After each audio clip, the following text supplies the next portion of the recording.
እንዴት ከረማችሁ? ሰላም ነው? መልካም። በቅርቡ ከተለያየ የማህበረሰብ ክፍል ጋር በጋራ የምናደርገው ውይይት ስለሚበተን ሰብሰብ ብሎ ዋና ዋና ሴክተሮች ያላቸውን ኮንሰርን ብናዳምጥ ለሚቀጥለው ዓመት እቅድ ግብዓት ብናደርግ ብለን በወሰነው መሰረት ከታች ጀምሮ ውይይት ስታደርጉ ቆይታችኋል። ውይይታችን በጣም ፍሬያማ እንዲሆን የትምህርት ሴክተርን፣ መምህራንን፣ ተማሪዎችን፣ የትምህርት ማህበረሰብን፣ ፖሊሲን ጨምሮ የሚመለከቱ ጉዳዮች ዋናውን ላይን ሼር ቢወስዱ ሌሎች ጉዳዮች አይነሱ ለማለት ሳይሆን ፎከስ ሆነን በትምህርት ጉዳይ ብንወያይ ደግሞ የትምህርት ጉዳይ ብዙ ነገር ይነካል። ወደ 30 ሚሊዮን የሚጠጋ ማህበረሰብ ስላለ ውይይቱ ፍሬያማ መሆን አለበት። የመምህራን ውይይት ደግሞ ለሌሎች ውይይቶችም አርአያ መሆን አለበት። በዚሁ ስፕሪት ነፃ ሆናችሁ ግን አጭር ፕሪሳይስ ኮስችን እንደምትሉት ማለት ነው የሚገባ ያልተደጋገመ እና ዋናውን ጉዳይ ሚስ እንዳናደርግ የሚያደርግ ውይይት እንዲሆን አስቀድሜ ላሳስብ እወዳለሁ። እንደ ሰማሁት ከሆነ ጥቂት ሰዎች እስካሁን የነበረውን ውይይት የመምህራንን ጥያቄ የተደራጀ ጥያቄ ያዘጋጁ ሰዎች አሉ ይባላል። ቅድሚያ እነሱን እንስማና እነሱ ያጎደሉት ነገር ካለ በትክክል ያልገለጹት ጉዳይ ደግሞ ካለ እናንተ ታክላላችሁ። ይሄ ውይይት ግን እዚህ አዳራሽ ያለን ሰዎች ብቻ አይደለም። በብዙ መቶ ሺህ የሚቆጠሩ መምህራን ከዚህ መድረክ ከዚህ ውይይት ጥያቄያቸው እንዲነሳ ሐሳባቸው እንዲነሳ እዚህ እንዳሉ ማሰብ ስለሚፈልጉ እዚህ ያለንን ሰዎች ብቻ ሳይሆን አጠቃላይ ማህበረሰቡን ታሳቢ ያደረገ ውይይት እንዲሆን ተስፋ አደርጋለሁ። በዚሁ አግባብ አስቀድሜ የተደራጀ ጥያቄ ላላቸው ሰዎች ከሰጠው በኋላ እነሱ ባጎደሉት ደግሞ እናንተ ብትሞሉ ይሻላል የሚል ሐሳብ ነው ያለኝ። ክቡር ጠቅላይ ሚኒስትር ካለው ውድ ጊዜ ቀንሰው የመምህራንን ጥያቄና አስተያየት ሰምተው ምላሽ ለመስጠት በመምጣቱ በመላው የኢትዮጵያ መምህራን ስም ላመስግኖት እፈልጋለሁ። በመቀጠል ትናንት ባየናቸው የልማት ስራዎች ስኬት ለሰጡት አመራርና በአዲስ አበባ ከተማ ደረጃ በከተማ አስተዳደሩ የተከናወኑ ድንቅ ስራዎች የከተማውን ከንቲባ አዳነች አቤቤ ከፍ አድርገን ከእርሶ ጋር እናመሰግናለን። ከተማ አስተዳደሩ ለመምህራን በተለይ የሰጠው ትኩረት ለሌሎችም ምሳሌ ይሆናል ከሚል ለርሶም እሳቸውም ቤቱ እንዲያመሰግንልኝ እንዲያጨበጭብልኝ ያያችሁት ስለሆነ ከዚህ ቀጥሎ ሰሞኑን ከታች ጀምሮ ሲወያይ ነበር መምህሩ። እኛም አንድ ቀን ሙሉ ወስደን ስንወያይበት ነው የነበረው። 6 ጉዳዮችን ለይተናል። ግን እኔ ሁለቱ ላይ ብቻ አተኩሬ ለማንሳት እፈልጋለሁ። የመጀመሪያው ያው ከአመጣጥም ከምን እንደሚጀምር ገምታለሁ። ክቡር ጠቅላይ ሚኒስትር የደሞዝ ጥቅማ ጥቅምና ምጣኔ ሀብታዊ ጉዳዮችን የሚመለከት ነው። ስለዚህ ዘርዘር አድርጌ ለማቅረብ ያህል የሙያውን ክብር የሚመጥን የኑሮ ውድነቱን መቋቋም የሚያስችል የመምህራን ማህበር ያሳተፈና በጥናት ላይ የተመሰረተ ደሞዝ ጭማሪም ሳይሆን ማስተካከያ ከወቅቱ ሁኔታ ጋር የሚል አንዱ በጣም በስፋት ሁሉም በሚባል ደረጃ ያነሱት ጉዳይ ነው። በከፍተኛ ትምህርትም በአጠቃላይ ትምህርትም በነገራችን ላይ እዚህ ተሰባሰብነው ከከፍተኛ ትምህርትና ከአጠቃላይ ትምህርት የመጣን መምህራን ነን። ሌላው ከመኖሪያ ቤት መስሪያ ቦታ ጋር የሚያያዝ ነው። እዚህ ጋር በተለይ የዩኒቨርሲቲ መምህራን ተደጋጋሚ ሲነሳ የነበረ እርሶም የሚገነዘቡት አቅጣጫ የሰጡት የሚመስለኝ ግን በብዙ ቦታ ተግባራዊ ያልተደረገ ጉዳይ አለ። ከቀረጥ ነፃ አገልግሎት ጥያቄ ተነስተዋል። ከትርፍ ሰዓት ክፍያ ጋር ተያይዞ የተነሱ ጥያቄዎች አሉ። ከነፃ ሕክምና ጋርም እንደውም ጡረታ ስንወጣ መምህራን ከደሞዛችን ጋር ቢሆን የሚል ጠንከር ያለ ጥያቄ ቀርቧል። ከፍተኛ ትምህርት መምህራን የደረጃ እድገት አላቸው፣ ግን እነሱን ተጠቃሚ በሚያደርግ አግባብ የሚታይበት ሁኔታ እነዚህ ጠቅለል ተብሎ የተነሳ ጉዳይ ነው። ቢሆን ተብሎ የተነሳው የታክስ ጣሪያ ቢታይልን ዝቅ ቢደረግ የሚል ነው። በዝቅተኛ ወለድ ብድር ማግኘት ብንችል፣ እስካሁን ያልተፈቀደ የዩኒቨርሲቲ መምህራን ቅድም እንደጠቀስኩት መኖሪያ ቤት ጋር ተያይዘው ያለው የትርፍ ሰዓት ክፍያዎች መሻሻያ የተወሰነ መሻሻያ ተደርጓል። ግን ወቅቱን ያገናዘበ ሁኔታ በሆነ ሁኔታ ቢሻሻልና እሱም ከታክስ ነጻ ቢደረግ የሚል ነው።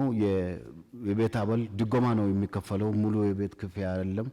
ከዛች ድጎማም ቀረጥ ትቀነሳለችና እሷም ብትነሳ የሚል ጠንከር ያለ ሀሳብ ቀርቧል። በአጠቃላይ በሁሉም ደረጃ የጎንዮሽ እርከን ጭማሪ ከቅድመ መደበኛ እስከ አጠቃላይ ትምህርት እንደምናውቀው የጎንዮሽ እርከን ጭማሪ ሰንጠረዥ ሲወጣ ሁለት ዓመት ብሎ ይሄዳል። ግን ምንም ወደ ጎንዮሽ ከቆመ ወደ 10 ምናምን ዓመት ሆኖታል ከ94 ዓመት ወዲህ።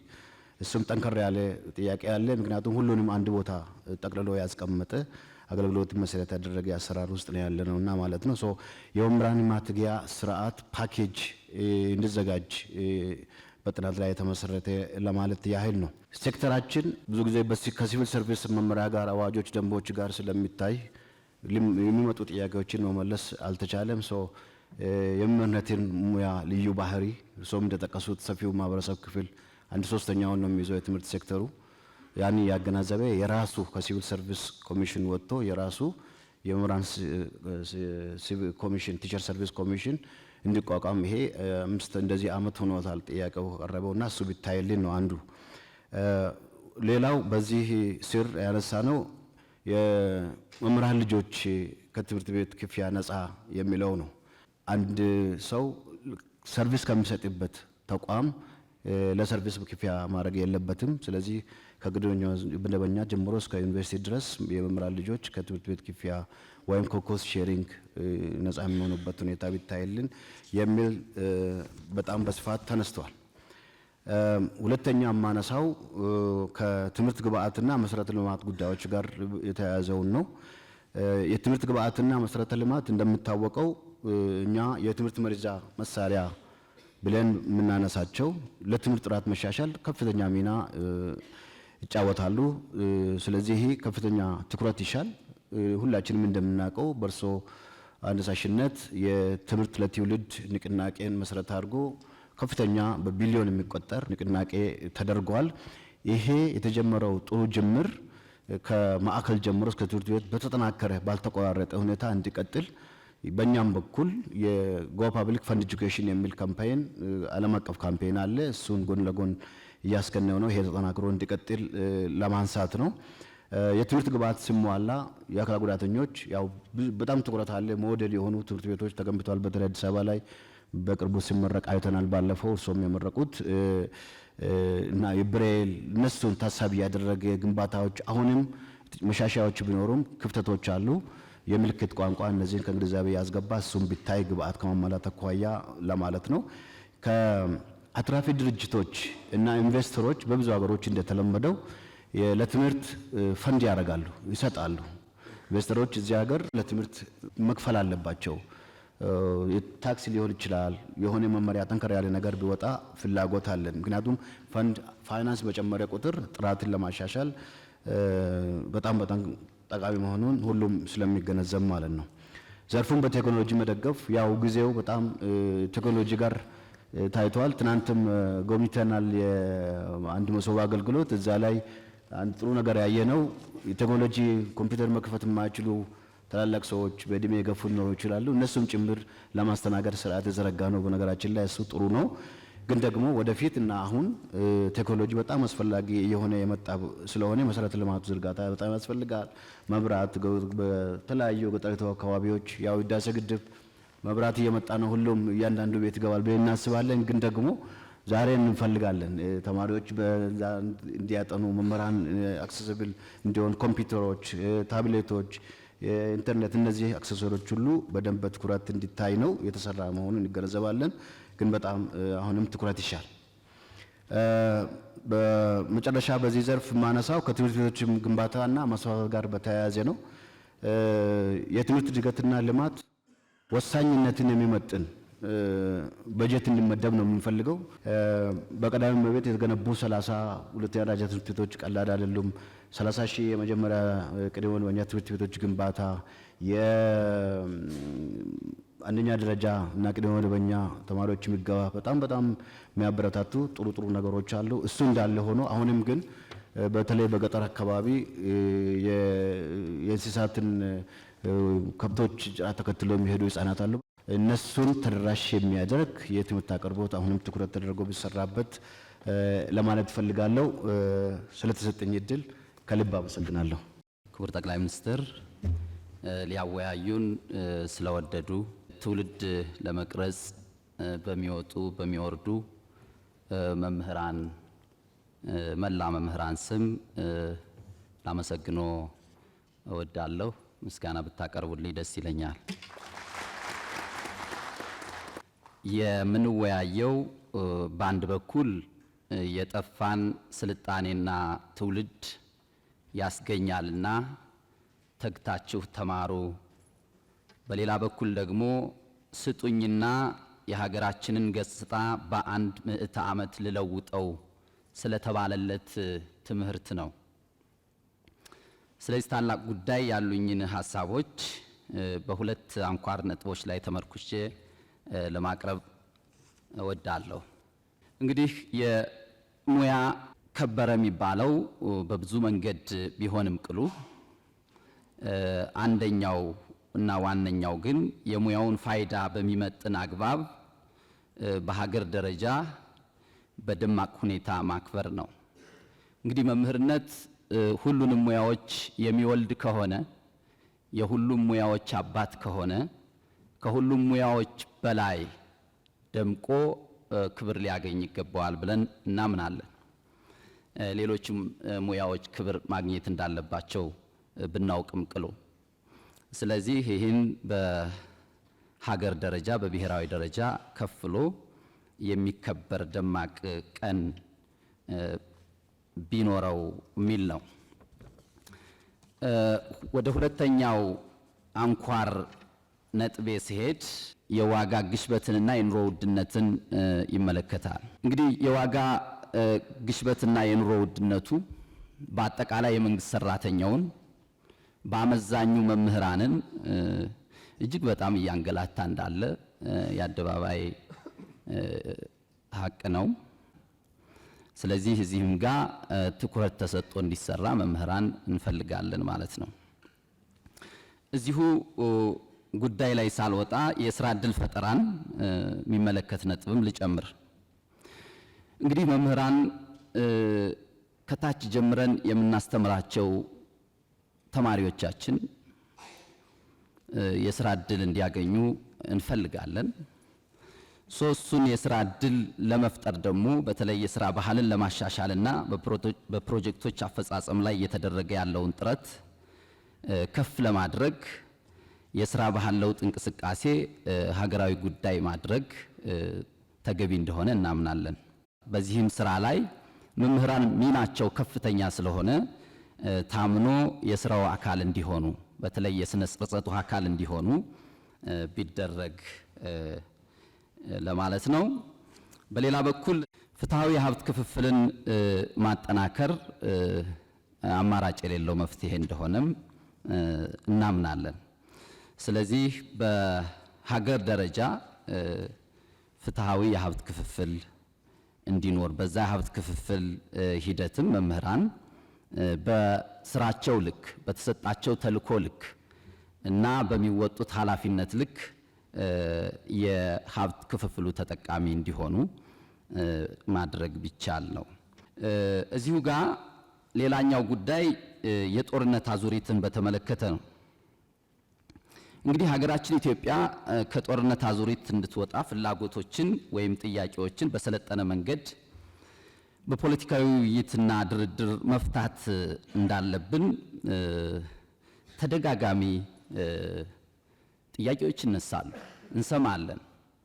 በመገናኛ ብዙሃን እንሰማለን፣ እኛም እንናገራለን።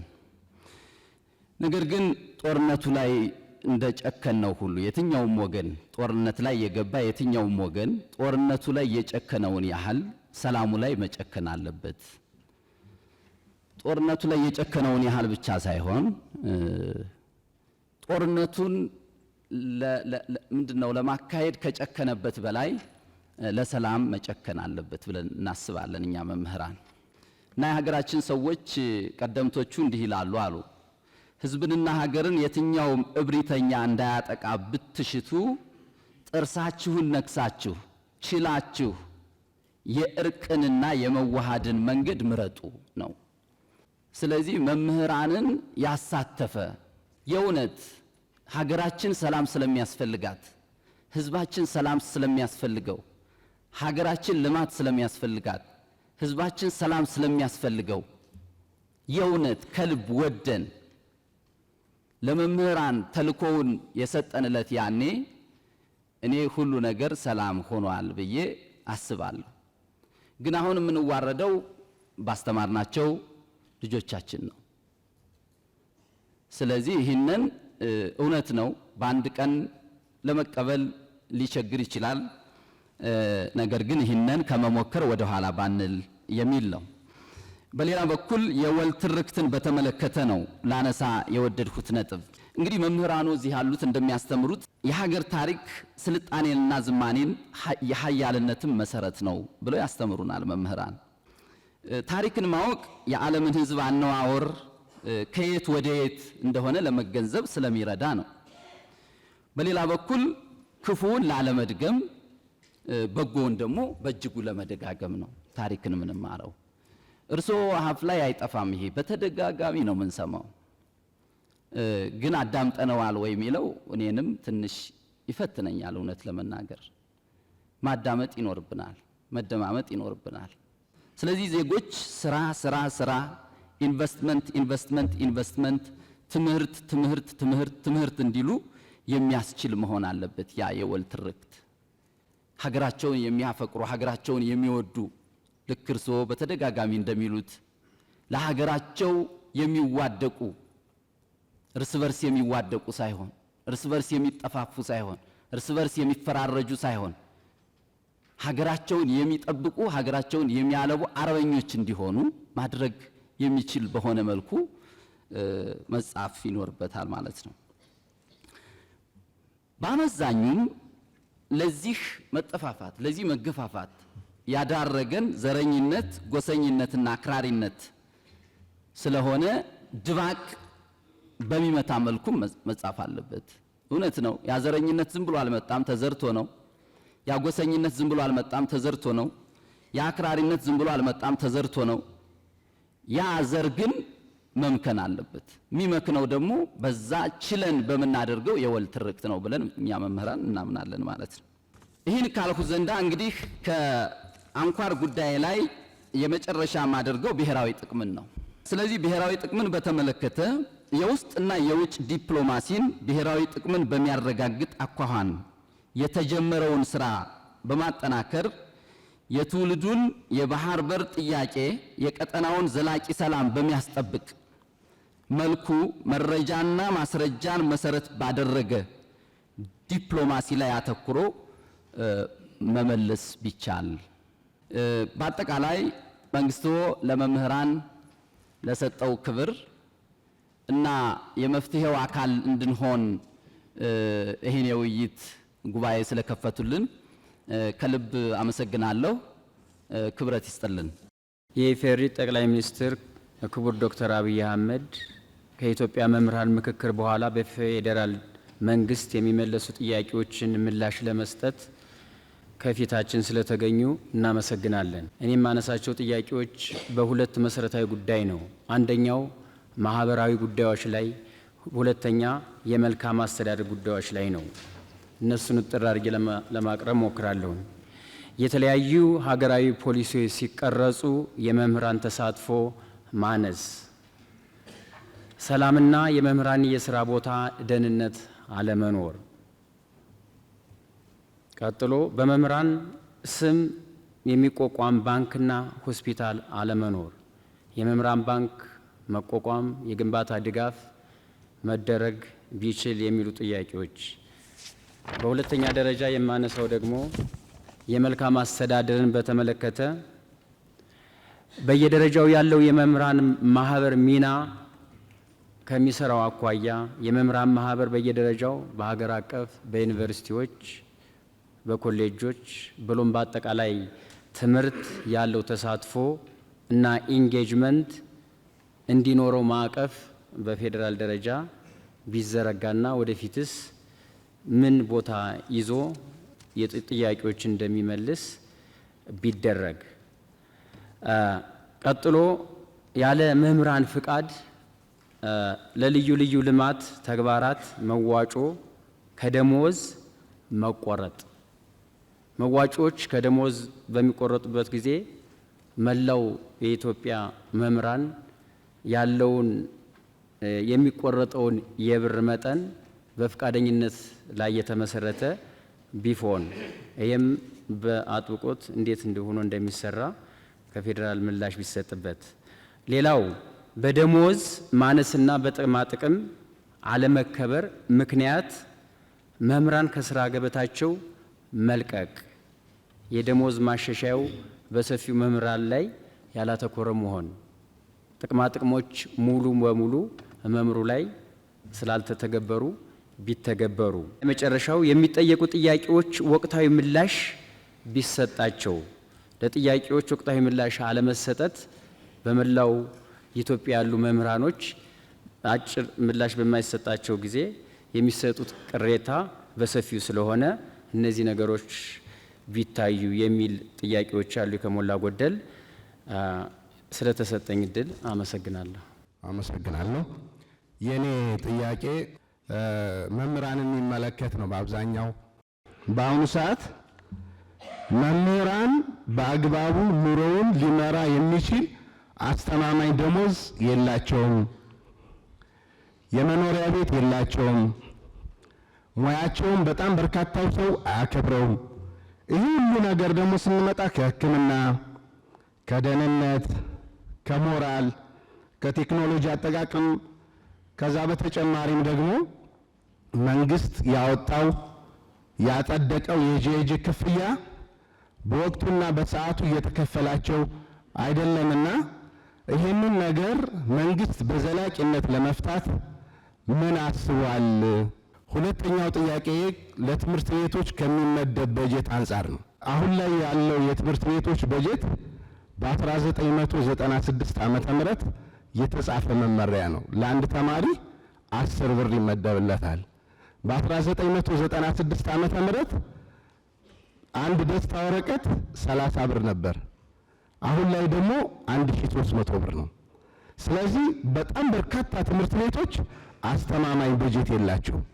አስተማማኝ በጀት ከሌላቸው ደግሞ ጥሩ ትምህርት ሊሰጡ አይችሉም። እኔ ከተማ አካባቢ ያሉ ትምህርት ቤቶችን ሳይሆን ምናልባት ክቡር ዶክተር አብይ ወደ ታች ያሉ ገጠራማ ቦታዎች ምንም አይነት በጀት የሌላቸው አለ።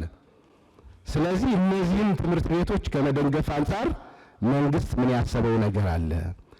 ከዚህ በተጨማሪ ከትምህርት ቤቶች ቦታ አንጻር ካርታ፣ የይዞታ ደብተር እንዲመቻችላቸው ከማድረግ አንጻር ምን የታሰበ ነገር አለ ነው ያሉት ጥያቄዎች እነዚሁ ነው። እሱን ሳላመሰግን ደግሞ መሄድ የሌለብኝ ሀሳብ ስላለ ሰዓት እንዳልበላ አንዲት ደቂቃ ሀሳቤን እገልጻለሁ።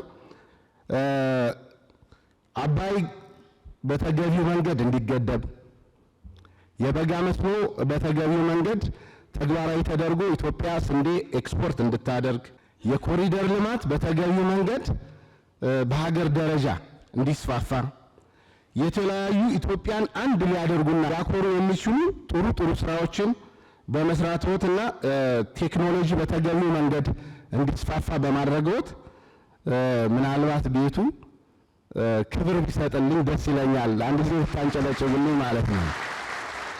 ምክንያቱም እኛ ኢትዮጵያውያን መሄድ ካለብን ጥሩ ነገሮችን አፕሪሼት አድርገን መስተካከል ያለባቸውን ደግሞ ሀሳብ ሰጥተን የመፍትሄ ሀሳቦች ስንሆን መሪዎችም ይበረታሉ፣ የሚመጣውም እንደዛው ማለት ነው እና ሀሳብ ይሄ ነው። አመሰግናለሁ። እጅግ አድርጌ አመሰግናለሁ። በከፍሉ አልተነሳም ብዬ ያሰብኳቸውን ጉዳዮች አጠር አድርጌ እዚህ ጋር ለማስቀመጥ ነው የምሞክረው። ከትምህርት አጀንዳ ሳልወጣ አንዳች ነገር እዛ ጋር ለመጨመር በሙያዎች መካከል ያሉ ልዩነቶች ትውልዱ የመምህርነትን ሙያ በእጅጉ እንዲጠላ አድርጎታል። አንድ የሁለተኛ ወይንም የሶስተኛ ዲግሪ ያለው መምህር ያለው ክብርና አንድ በሌላ ሴክተር ላይ የመጀመሪያ ዲግሪ ያለው ሰው የሚሰጠው ክብር እኩል አይደለም። ክፍያም እኩል አይደለም። በተለይ ክፍያም በተመለከተ ሌላኛው ደግሞ በመሰረተ ልማቶች አካባቢ ትናንት ተዘዋውረን በአዲስ አበባ መስተዳድር አካባቢ ያየናቸው ደስ ብሎናል። በእውነት እኔ እንደራሴ ኢትዮጵያ ውስጥ ያለውም አልመሰለኝም። በእውነቱ እጅጉን ለመናገር የእግር ጉዞ አድርገን ነበር ተዘዋውረን ስናይ ነበረው። አንዳች ድካም ባልተሰማን ለምን ያልቃል የሚል ስሜት ሁሉ ነበረ ጉብኝቱ። ይህ ደግሞ አዲስ አበባ የጋራ ቤታችን በመሆኗ የጋራ ቤታችን ደግሞ በዚህ ልክ እየለማ በሆኑ እጅግ በጣም ደስታን ዘርቶልናል። እግዚአብሔር ይስጥልን። መሪያችንን እግዚአብሔር ይጠብቅልን። ከእግዚአብሔር የተሰጠ መሪ ነው ብዬ እንደራሴ ወስጄዋለሁ። ሌላኛው ደግሞ በመሰረተ ልማቶች ጉዳይ ላይ እዚህ እስከመጣን ዘንዳ የራሳችንን ጉዳይ ብቻ አንስተን ከምንሄድ የምንኖረውን ከማህበረሰቡ ጋር ተቀላቅለን ስለሆነ መሰረታዊ ልማቶች አካባቢ ላይ በአዲስ አበባ በሚለማው ልክ ክልሎች ላይ ክልል አካባቢ ያሉ ማህበረሰቦች ግንዛቤ ያላቸው ግንዛቤ በጣም ዝቅተኛ ነው። በዚህ ተዋረድ በየደረጃው ያሉ አመራሮች ከላይ ቢያዙልን። እውነተኛ አሁን ባለንበት አካባቢ ላይ ሆነን ስናይ እነዚህ አዲስ አበባ ላይ የሚደረጉ መሰረተ ልማቶች እንዴት በፈጠነ ሁኔታ መሄድ አለባቸው? አመራሮቹስ የበጀት አጠቃቀማቸውን እንዴት ማስተካከል አለባቸው? ማህበረሰብን እንዴት አነቃቅተው ነው? ሰውስ በገጠሩና በየክልሉ አካባቢ ያሉ ሰዎች የሥራ ባህላቸውን እንዴት ነው መቀየር የሚችሉት? ይሄ ተልእኮ በየደረጃው ላሉት አመራሮች ተሰጥቶ በእውነት ክትትልም ተደርጎ በየአካባቢው በየክልሉ በየወረዳውና ከተማ ቦርድ አገራችንን በጠበቅነው ልክ ትለማለች የሚል ሀሳብ ስላለኝ ነው። ለተሰጠኝ እድል እጅግ አድርጌ አመሰግናለሁ። እሺ፣ አመሰግናለሁ ክቡር ጠቅላይ ሚኒስትር ለሰጡን እድልና ጊዜዎትን መስዋዕትነት አድርገው ችግሮቻችንን ለማዳመጥ እዚሁ ስለተገኙ እናመሰግናለን። እኔ ብዙ ነገር ተነስቷል። ነገር ግን ትላንትና በተለያየ ቦታ በአዲስ አበባ ዙሪያ ተመልክተን ስናይ ትልልቅ ፕሮጀክቶች በጣም ባጭርና ውጤታማ በመልኩ ተሰርተው አይተናል። ነገር ግን ከዚህ ውስጥ አንዱን ደግሞ በተለይ በከፍተኛ ትምህርት ተቋም ላይ የኑሮ ውድነቱን ከማስተካከል ወይንም የደሞዝ ማስተካከያ ከመደረጉ በፊት እስኪደረግ እንኳን ባለው ጊዜ ውስጥ እነዚህን ችግሮች ይቀርፋሉ ብዬ ከማስበው አንዱ የሸማቾች ማህበር በአዲስ አበባ ላይ በተለያዩ ቦታዎች ተቀምጠዋል።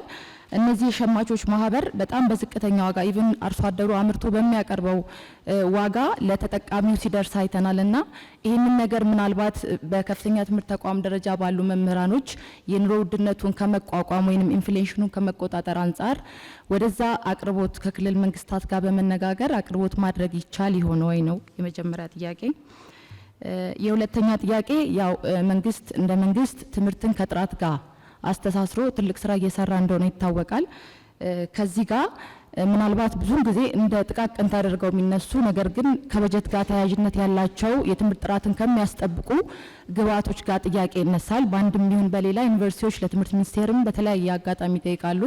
ነገር ግን ለትምህርት ዘርፉ እንዳጠቃላይ ጥራትን ሊያስጠብቅ በሚችል ደረጃ በቂ የሆነ በጀት መመደብ ይቻል ይሆን ወይ? ይሄ ነው።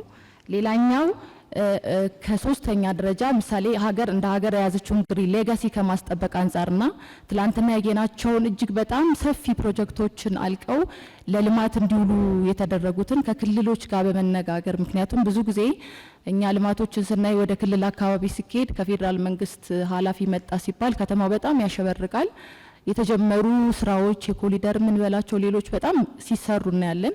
በማግስቱ ግን ሲቆሙ ነው የምናየው። ይሄ ማለት ቀጣይነት ያለው ልማት ለማምጣት ስለሚያስቸግር እንደ አዲስ አበባ ሁሉም በመላ ሀገሪቱ ያሉት የልማት አውታሮች ኃላፊነትን ተቀብለው የሚሰሩ ከቀበሌ እስከ ክልል አመራር ይህን ነገር እውነት በእናንተ ልክ ተረድተውታል ወይ? ለሀገር የሚያመጣውን ኢኮኖሚ በአጭር ጊዜ ውስጥ ይህንን ችግር ይፈታል በሚል ደረጃ ተረድተውታል ወይ በሚል ጥያቄ ስለሚያስነሳ እነዚህ ነገሮች ፈጣን በሆነ 24/7 በሚል ትላንትና ሲገለጽልን የነበረዋልና በጣም ደስ የሚል ይሄን አክል ኮሚትድ ሆነው እየሰሩ ነው ወይ? ምናልባት ህዝቡን ጫጫታ የሚያስነሱ ነገሮች ስላሉ ነው። የኮሪደር ልማቱ እናንተ ባላችሁ ልክ ተረድተውታል ወይ? በዛ ልክ አብረው ጠንክረው እንዲሰሩ ከእናንተ ልክ እንትኑ ቢኖራቸው ብዬ ነው። አመሰግናለሁ። ስለተሰጠኝ እድል አመሰግናለሁ። ሊያናገሩን ፈቃደኛ ስለሆኑ በጣም እናከብራለን። ከዛ በመቀጠል በዩኒቨርሲቲ ደረጃ ከቦንጋ ዩኒቨርሲቲ ነው የመጣውኝ። በዛ ደረጃ ያለው ከዩኒቨርሲቲ ደረጃ ያሉ ነገሮች ትንሽ የላንሳና በተለይ ከቦርድ ጋር የተያዙ ነገሮችን እናቅርብ። ቦርድ ዩኒቨርሲቲውን አያውቀውም። ለምሳሌ ቦንጋ ዩኒቨርሲቲ በ7 ዓመት አንድ ቀን ቦርድ አነጋግሮት አያውቅም መምህሩን። ያ ኃላፊነት የለውም ወይ ማለት ተባብሮ ለመስራት እስከሆነ የትምህርትን ጥራት ለማምጣት እስከሆነ ድረስ ለምን እንደዚህ አይነት ነገሮች አይሰሩም? እንደዚህ አይነት ነገሮች መስተካከል አለባቸው። ሌላ ደግሞ ከባጀት አመዳደብ 60 25 15 የሚባሉ አሉ። ከምርምር ጋር ከአካዳሚክ ጋር የተያዙ ነገሮች ዩኒቨርሲቲ ውስጥ በጣም እየቀሩ የመጡበት ሁኔታ አለ። ጠቅላላ ዩኒቨርሲቲዎች ወደ ፕሮጀክት፣ ወደ ህንፃ፣ ወደ ተለያዩ ነገሮች እየመጡ ያሉበት ሁኔታ ስላለ እሱ ነገር ቢስተካከል። አመሰግናለሁ። ለተሰጠኝ እድል በጣም ላመሰግኖት እፈልጋለሁ። ጊዜ ለመጠቀም ቀጥታ ወደ ጥያቄ መግባት እፈልጋለሁ። ከለውጡ ጋር በተገናኘ በግሪጎሪያን ካላንደር በ2018 ኤጁኬሽን ሮድ ማፕ በ2023 ጠቅላላ የስርዓተ ትምህርት ለውጥ መደረጉን እናውቃለን። ሆኖም ግን ይህ ስርዓት ለውጥ ለሀገር በቀል ቋንቋዎች ትክክለኛ ትኩረት የሰጠ አይመስለኝም። ይህንን በመረጃ ለማስደገፍ የኛ ልጆች ከ9ኛ እስከ 11ኛ በሳምንት አንድ ቀን ብቻ ይማራሉ፣ ኦሮምኛና አማርኛ። እንግዲህ በአንጻራዊ መልኩ እነዚህ ሁለቱ ቋንቋዎች በጣም በሚሊዮን የሚቆጠሩ ተናጋሪዎች እንዳሉ ይታወቃል። በሳምንት 40 ደቂቃ ብቻ መማር እንዴት ይታያል? እንደገና 12ኛ ላይ 2 ቀን ብቻ ይማሩና ይባስ ተብሎ 12ኛ ላይ ማትሪክ ላይ አይመጡም። የዚህ ኢምፕሊኬሽን የዚህ ስፒል ኦቨር በወላጅ በመምህራን በተማሪዎች ዘንድ እንዴት ይታያል?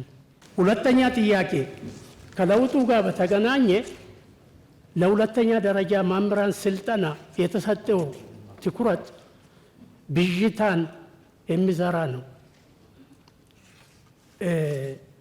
ይህ ማለት በኢህአዴግ ጊዜ ቢኢዲ ባችለር ኦፍ ኤጁኬሽን ነበር። በማል ቴሶ የሚባል ፕሮግራም መጣና ቴሶ ቲቸር ኤጁኬሽን ሲስተም ኦቨርኦል ማለት ነው፣ ፓራዳይም ሺፍት። ለ6 ዓመታት በሱ ከተሰራ በኋላ ፒጂዲቲ መጣ። ቴሶ ቤዚካሊ ኢንቲግሬትድ ነው። ሳብጀክት ማተር ፕላስ ፔዳጎጂካል ትሬኒንግ ኢንቲግሬት አድርጎ ነው የሚሰለጥኑት። ከጊዜ በኋላ ምን ሀሳብ መጣ? የመምህራን የብቃት መሳሳት ስላለ መጀመሪያ በአፕላይ ሳይንስ ይጨርሱና ፔዳጎጂ ከላዩ ላይ ፈሳስ ሲደረግ ነው የነበረው አርጉመንት። እሱ ፒጂዲቲ ነው፣ ፖስት ግራጁዌት ዲፕሎማ ኢን ቲቺንግ ማለት ነው። ለ10 ወራት ብቻ ይሰለጥኑና ስራ ላይ ይሰማራሉ። ይሄም ጥራት ሊያመጣ አልቻለም። አሁን ጭራሽ ይባስ ተብሎ ከተሳሳትኩ ይታረማለሁ። የሁለተኛ ደረጃ መምህራን ስልጠና ቢኢዲ ሆኖ ለአንድ ተቋም ብቻ ተሰጥቷል። ለኮቶቤ ትምህርት ዩኒቨርሲቲ ብቻ ተሰጥቷል። ይሄ ከቨሬጁን ይሸከማል ወይ? የመጨረሻው ጥያቄ ኢትዮጵያ የምትከተለው ዩኒቲ ኢን ዳይቨርሲቲ ነው። ይሄንን የሚደግፍ ትምህርት ቤት ውስጥ ሲሰጥ አይታይም። ከዩኒቨርሲቲ ቢጀምር ዩኒቨርሲቲ የሚመጡ ልጆች የተለያየ ባክግራውንድ ይዞ ነው ወደ ካምፓስ የሚቀላቀሉት። የመቻቻል አብሮ የመኖር በሌላ ሰው ጫማ ራሱን አስቀምጦ ሰው እንዲያስብ የሚያግዝ ኮርስ ለምን አይሰጥም? ፕሪሞርዲያሊዝም፣ ኢንስትሩሜንታሊዝም፣ ኮንስትራክሽኒዝም ይህንም በስርዓቱ የሚያስጨብጥ የእኛ ህዝብ እኮ ይቅርታ ይደረግልኝና ለሰላም እጦት የግንዛቤ ማነስ ብዬ አስባለሁ። እኔ ኢትኒሲቲን ከደም ጋር የማገናኘት ችግር አለ ኢትዮጵያ ውስጥ። ሶሻል ኮንስትራክትስ ኢትኒሲቲ፣ ላንጉዌጅ፣ ሪሊጅን፣ ትራዲሽንስ ኤክስትራ ሶሻል ኮንስትራክት መሆናቸውን ከደም ጋር እንደማይገናኙ ሰውን ብናስተምር የሰው ልጅ ስር መሰረቱ ከአንድ ቦታ ከአዳምና ከሔዋን መሆኑን በሙስሊሙ ከአዳምና ከሐዋ መሆኑን ብናስተምር የተሻለ አስተሳሰብ የተሻለ አረዳድ ያለው ዜጋ ማውጣት ይቻላል የሚል ሀሳብ አለኝ። አመሰግናለሁ። ትላንትና በፊት በውይይት ነበርና እኛ ውይይት ስናይ የተነሳ ጥያቄዎችና ብዙ ልዩነት እንዳለ አይተናል። ለምሳሌ ሀገራችን አንድ ሀገር ነች፣ ግን አሰራር ልዩነት እንዳለ ትላንትና ተረድናል። ለምሳሌ አንዳንድ ከተማ አንዳንድ ቦታ መምህራን 65% መሬት ወይም ቤት መኖሪያ እንዳለ ተገለጽናል ወይም አይተናል። የኛ ክልል 5% ወይም 10% አይደርስም። ስለዚህ ይሄ አሁን እኩል ፖሊስ ሆኖ ወደ ታች መውረድ አለበት ብዬ አምናልና እናመሰግናለን። አመሰግናለሁኝ ክቡር ጠቅላይ ሚኒስትር። አልተነሱም ብዬ የማስባቸው ጥያቄዎችን ለማንሳት እሞክራለሁኝ። በሰሜን ጦርነት ከፍተኛ ቁጥር ያላቸው ትምህርት ቤቶች ወድመዋል። እንደ አፋር ከ300 በላይ ትምህርት ቤቶች እንደወደሙ የቁጥር መረጃው እርግጠኛ ባልሆነም መረጃዎች አሉ። እነዛ ትምህርት ቤቶችን መልሶ የመጠገንም ሆነ የመገንባት ስራዎች ላይ ጅማሮች አሉ። አሁንም 5 ህዳር ላይ ይሁን ክቡር የትምህርት ሚኒስትር በተገኙበት ሰመራ ላይ በነበረው ጉባኤ ላይ 5 ትምህርት ቤቶች ለክልሉ ተሰጥቶ እየተገነቡ እንደሆነ ተነስቶ ነበረ። እነዛ ትምህርት ቤቶች ግን ማለቅ በነበረባቸው ጊዜ አላለቁም። ይሄም የክልሉ ችግር እንደሆነ እናምናለን። እርስዎ ስለሚያስቡልንም ስለሚደክሙም ያለውን ነገር ሰምተው ለሚመለከታቸው አካላት በቅርብ ክትትል እንዲደረግ ብሰራበት የሚል ሀሳብ አለኝ። አመሰግናለሁ። ብጣዕሚ ኢና ነመስግን ዶክተር አብይ አህመድ ብጣዕሚ ካብ ልቢ ነመስግን ነዚ ዕድል እዚ ብምሃብካ ዘለና ሕቶታት ንምልዓል ኣብዚ ምሳኻ ፌስ ቱ ፌስ ነተራና ሕቶና ንክነልዕል ይቅድነልና ብጣዕሚ ንምጅማር ዝኣክል ካብ ዝተፈላለየ ክልላት ኣብዚ ተኣኪብና ምርካብና ብጣዕሚ ደስ ዝብል ብጣዕሚ ተሓጊሰ ይቅድነልና። ስለዚ ኣነ ከልዕሎ ዝደሊ ሕቶ ናይ 17 ወርሒ ደመወዝ ስለዘይተኸፈልና ብጣዕሚ ኣብ ከይዲ ምምሃር ምስትምሃር ጽልዋ ይፈጥረልና ኣሎ። እዚኣ ሓፂር እዋን ንክትምልሰልና እየ ዝደሊ። ቴንክ ዩ ቨሪ ማች። በርከት ያሉ ጉዳዮች ተነስተዋል። መምህራን ጋር ለመወያየት እድል ማግኘት መመካከር በረከት ነው። it's a blessing እንደ ውለታ የሚታይ ሳይሆን እንደ ከፍተኛ ጥቅም የማያው ጉዳይ ነው። እናንተ ጋር ስወያይ በእናንተ ውስጥ ወጣቶች፣ ሴቶች፣ እናቶች፣ አርሶ አደሮች በአገሪቱ ጫፍ ጫፍ ያሉ ማህበረሰቦች ምን ስሜት እንዳላቸው ምን ውስጥ እንዳሉ ለመገንዘብ ያግዛል። አንድ ዞን ከመሄድ አንድ ክልል ከመሄድ እናንተን ማግኘት ብዙ ትምህርት ይገኝበታል። በዚህም ምክንያት ይሄ መጀመሪያ አይደለም። መምህራን ሳወያይ የመጀመሪያ አይደለም። መጀመሪያ 2000 ገደማ ከሃይ ስኩልም ከዩኒቨርሲቲም ተቀላቅለው አይ ተደባለቅን ሲባል ደግሞ ሃይ ስኩል ለብቻ ዩኒቨርሲቲ ለብቻ ዩኒቨርሲቲ ፕሬዝዳንቶች ለብቻ አወያይቼ አውቃለሁ እና አዲስ አይደለም። ከዚህ ቀደምም ተምሬበታለሁ። ዛሬም ብዙ ነገር አይቼበታለሁ። ወደፊትም እድል ካገኘን እንዲሁ እየተመካከር እየተወያየን እንሄዳለን። ማስረሻ የሚባል መምህር ነበረኝ፣ የማትስ መምህር። ሁልጊዜ ለርኒንግ ባይ ኢንኳየሪ ይላል። ለማወቅ ከፈለክ ጠይቅ ይላል እና መምህራን የሚያራክስ መምህራንን ዝቅ የሚያደርግ አስተሳሰብ እኛ አካባቢ የለም። ሌላ ቦታ ፈልጉት። በጣም ነው የምናከብራችሁ፣ አስፈላጊ እንደሆናችሁ እናምናለን። በኔ ልክ እናንተንም ወታደርንም በፓርላማ ሬኮግናይዝ ያደረገ መንግስት ያለ አይመስለኝም። ያን የማደርግበት ምክንያት ከልቤ ስለማምንበት ነው። መምህራን ሚናቸው ከፍተኛ ነው ብዬ ስለማምን እና አሁንም ውይይት የመጣችሁት ለይስሙላ አይደለም። እያንዳንዷ ፖይንት ተለቅማ እንዴት አድርገን እንደምንሰራባት ለማየት ነው። የሰው ልጅ ፍላጎት እኮ አይሞላም። ደሞዝ ቢጨመር ቤት ቢሰራ ሰው ነን። ፍላጎታችን እያደገ ነው የሚሄደው። ከዘመን ጋር ለማደግ መጓጓትም ተገቢ ነገር ነው። ትናንትና 100 ብር ነውና አሁንም 100 ብር አይባልም። ማንኛውም የሰው ልጅ ህይወት እየተቀየረ ይሄዳል። ለዚህ ነው ፋክት ላይ ባላንስ እያደረጉ መሄድ ኢምፖርታንት የሚሆነው። በደንብ ስለምትደመጡ ከናንተ ጋር ፖለቲካሊ ባያዝ ወይም በሆነ ሰፈር ባያዝ ሳትሆኑ እውነተኛ ጉዳይ ካላመጣችሁ በቀር ያሳስታል። ፓርላማ ሲሆን ይገባኛል፣ አላየሁም አልሰማሁም ብሎ ቢከስ ሰው ይገባኛል። ለፌስቡክ ሲናገሩ ሰዎች ይገባኛል። የእናንተ ግን እንደዛ አልመሰለኝም እና ትንሽ ሚዛን እየጠበቁ መነጋገር ጠቃሚ ይሆናል። የእናንተ ሀሳቦች በርካታዎቹ ለፖሊሲ ግብአት ስለሚሆኑ የመጀመሪያው ሀሳቤ ያለንበትን ዘመን መረዳት ማወቅ ያስፈልጋል። ዘመን በቅጡ ካልተረዳን ዘመን ልንዋጅ አንችልም፣ ትውልድ ማስመለጥ ደግሞ አንችልም። ምን ውስጥ ነው ያለነው? የኛ አያቶች የነበሩበት ዓለም የራሱ ዓለም ነው፣ ይክፋም ይልማም። የኛ አባቶች የነበሩበት ዓለም የራሱ ዓለም ነው፣ ይክፋም ይልማም። የኛ ዓለም ሌላ ዓለም ነው። ምን ውስጥ ነው ያለነው?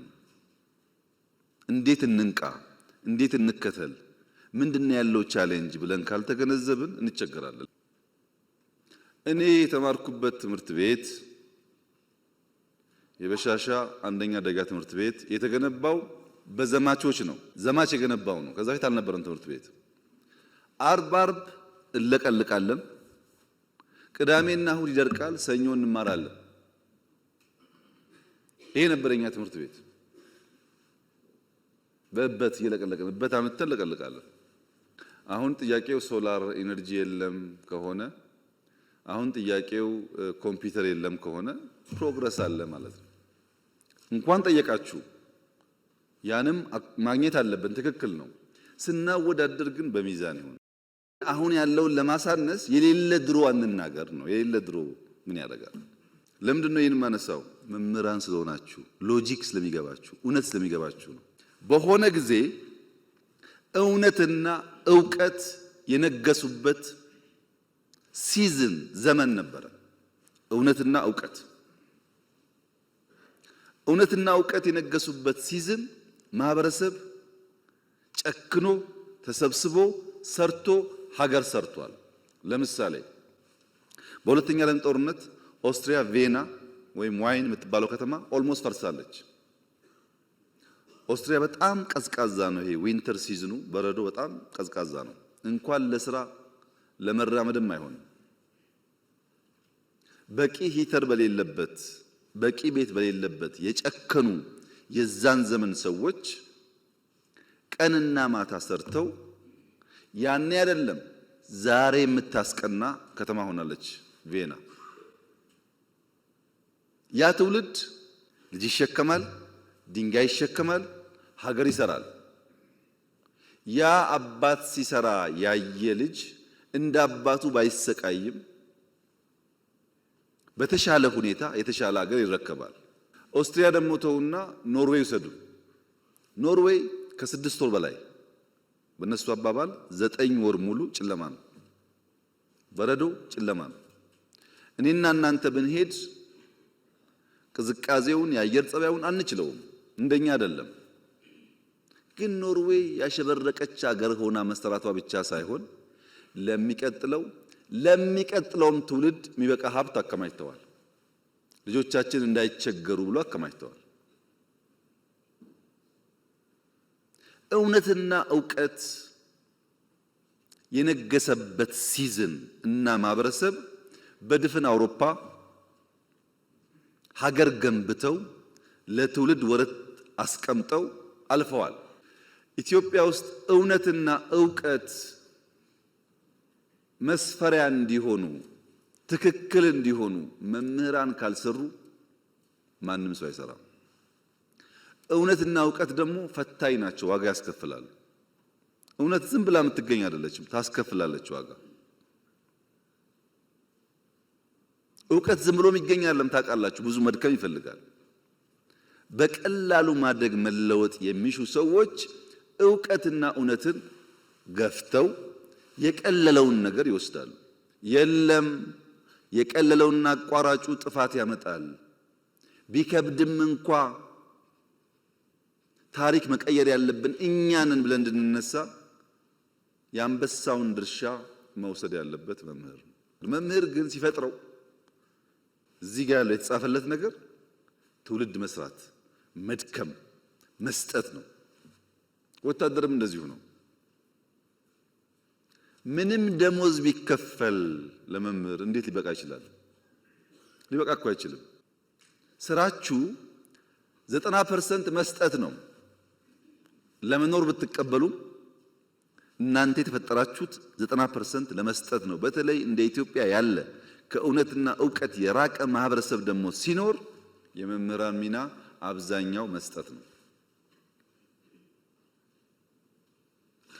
አሁን ያለንበት ዘመንስ ውሸትና ጩኸት የነገሰበት ነው። ውሸትና ጩኸት ደግሞ አይሰሩም ብቻ ሳይሆን የተሰራ ያፈርሳሉ። ፖስት ትሩዝ የሚባለው ዘመን፣ ድህረ እውነት የሚባለው ዘመን ዋነኛ ዓላማው ምንድን ነው? ፖስት ትሩዝ ማለት ዋነኛ ዓላማው ፐርፐዝ የሌለው ዓላማ የሌለው ከዕለት ጉርስ ከእፍታ ተሻግሮ ማሰብ ማየት የማይችል ትውልድ መፍጠር ማለት ነው። ፖስት ትሩዝ እንደሱ ነው። ውሸት ውሸት ውሸት፣ ምንም ኮንሲኩዌንሻል የሆነ ሐሳብ የለም፣ ሲኩዌንሻል የሆነ ኖሌጅ የለም፣ ሀ ተብሎ ሁ የለም። ሁሌ ሀ ነው፣ ሁሌ ጩኸት ነው። ሲሰባሰብ አንድ ግብ የሚያሳካ ነገር የለውም። ፖስት ትሩዝ ሎጂክ የቀነሰ ማለት ነው። ሪዝኒንግ የቀነሰ ማለት ነው። ፋክት የቀነሰ ማለት ነው። ኢሞሽንን ከፍ ያደረገ ማለት ነው። ምን ብናገር ነው ሞቅ ሞቅ የሚለው?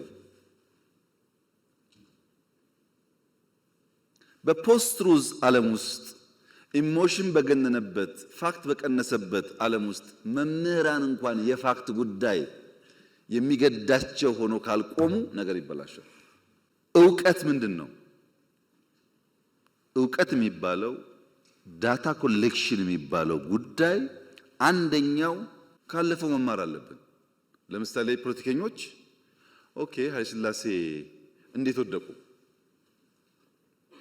ደርግ እንዴት አድርጎ ነው የጣላቸው? ምን ችግር ነበረበት? ደርግ ንጉሱን ሲጥል ምንድነው ያበላሸው ነገር? እሺ ኢህአዴግ የሚባለውስ እንዴት መጥቶ ደርግን ያሸነፈው? ከዛ ያሁኑስ እንዴት መጣ? እቺን እንኳን ለመማር ዝግጁ ካልሆኑ ደርግ ያደረገውን ለመድገም ኢህአዴግ ያደረገውን ለመድገም እኛ ያደረግነውን ለመድገም ከሆነ እንዴት ይሆናል?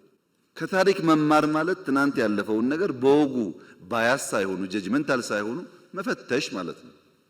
ለምሳሌ ትናንት ቤተ መንግስት ጎብኝታችኋል። እኔ እዚህ ቢሮ ስመጣ ያኛውን ቤተ መንግስት ተውት፣ ይሄ ያለውበት ቦታ ምነግራችሁ 100% እውነት ነው። ከዚህ ወጣችሁ 5 ደቂቃ ወክ ብታረጉ ሽንት ቤት የምታገኙት ልክ እንደ ከተማ ውስጥ እንዳለ ቆሻሻ ቦታ እንደዛው ነው። መሄድ አትችሉም። በጣም የቆሸሸ በጣም የሚያስጠላ ግቢ ነው። ይሄንን ከሰራን በኋላ እንደምታውቁት ይሄንን ግቢ የሰራነው ለምነን ነው። ከምንም የታዝነቲንግ ቱዱ ከመንግስት በጀት ጋር እዚህ ግን 1 ሚሊዮን ሰው ነው በአመት የጎበኘው ዩኒቲ ፓርክ። ብር አገኘን።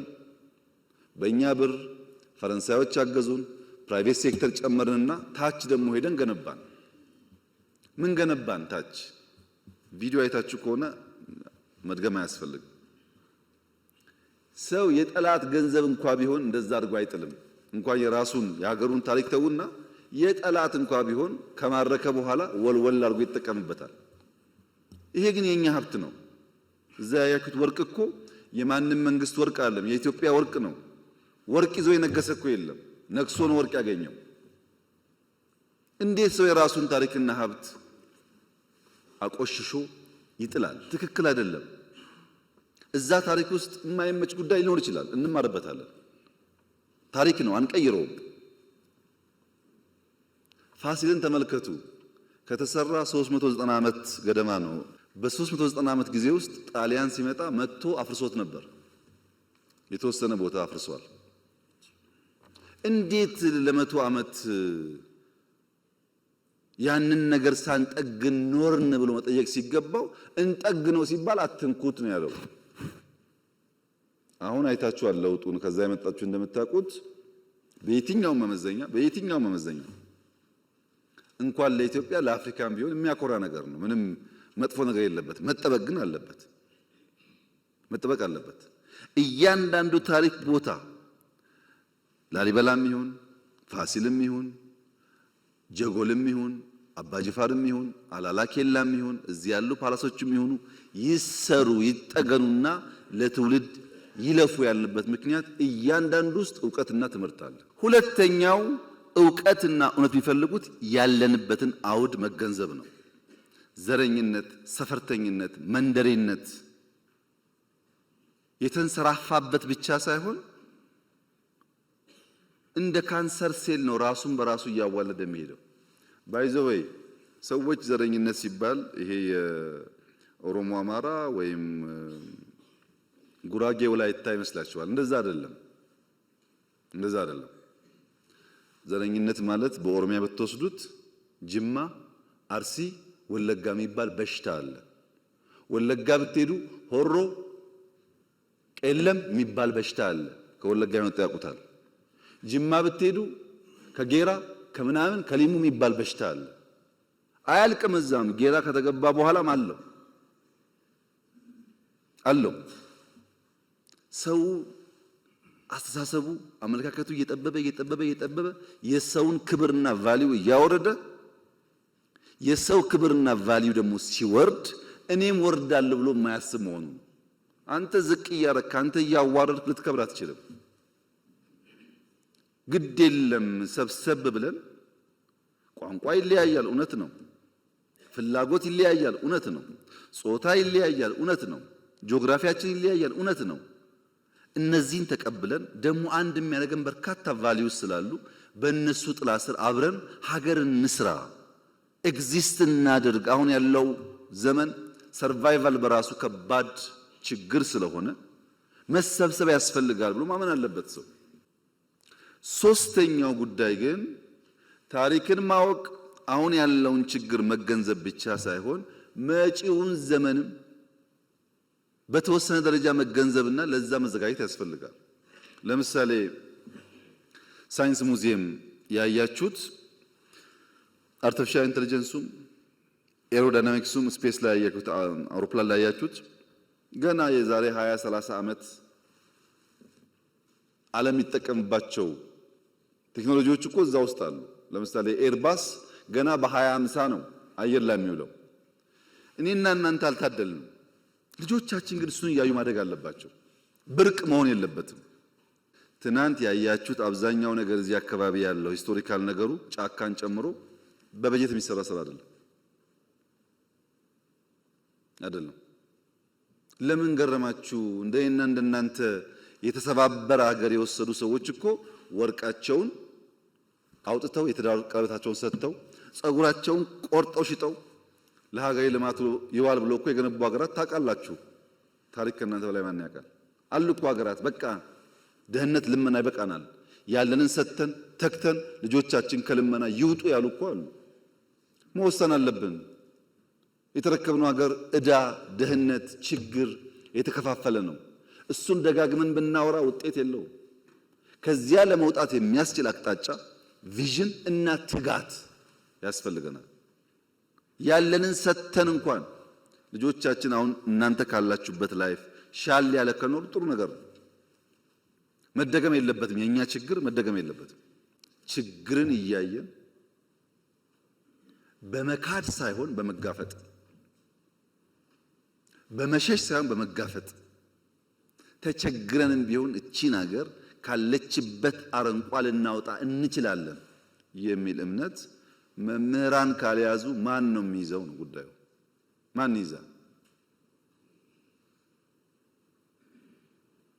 በዚህ እሳቤ ነው ያለንበት ዓለም ዕውቀትና እውነት ተገፍተው ውሸትና ጩኸት በርትቶ አንድ ቀን አገልግሎ የማያውቁ ሰዎች፣ አንድ ቀን ለፍቶ የማያውቁ ሰዎች እንዳሻቸው የሚፈነጩበት ዓለም የተፈጠረው እኮ የት ሰርተሃል ብሎ የሚጠይቅ ሰው ጠፍቶ ነው።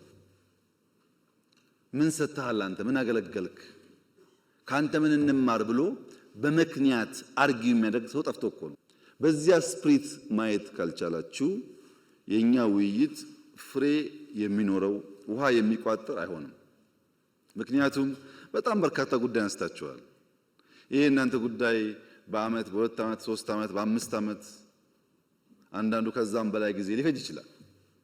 እኔ ከእናንተ ጋር ስብሰባ ሳይሆን የምፈልገው የቤተሰብ የልብ ውይይት ነው። ያለውንም ችግር እንድታቁት፣ ያለውን እድል እንድታቁት፣ እዛም ላይ ሰፖርት እንድታደርጉና ለልጆቻችን የተሻለ ሀገር እንድንሰራ ነው።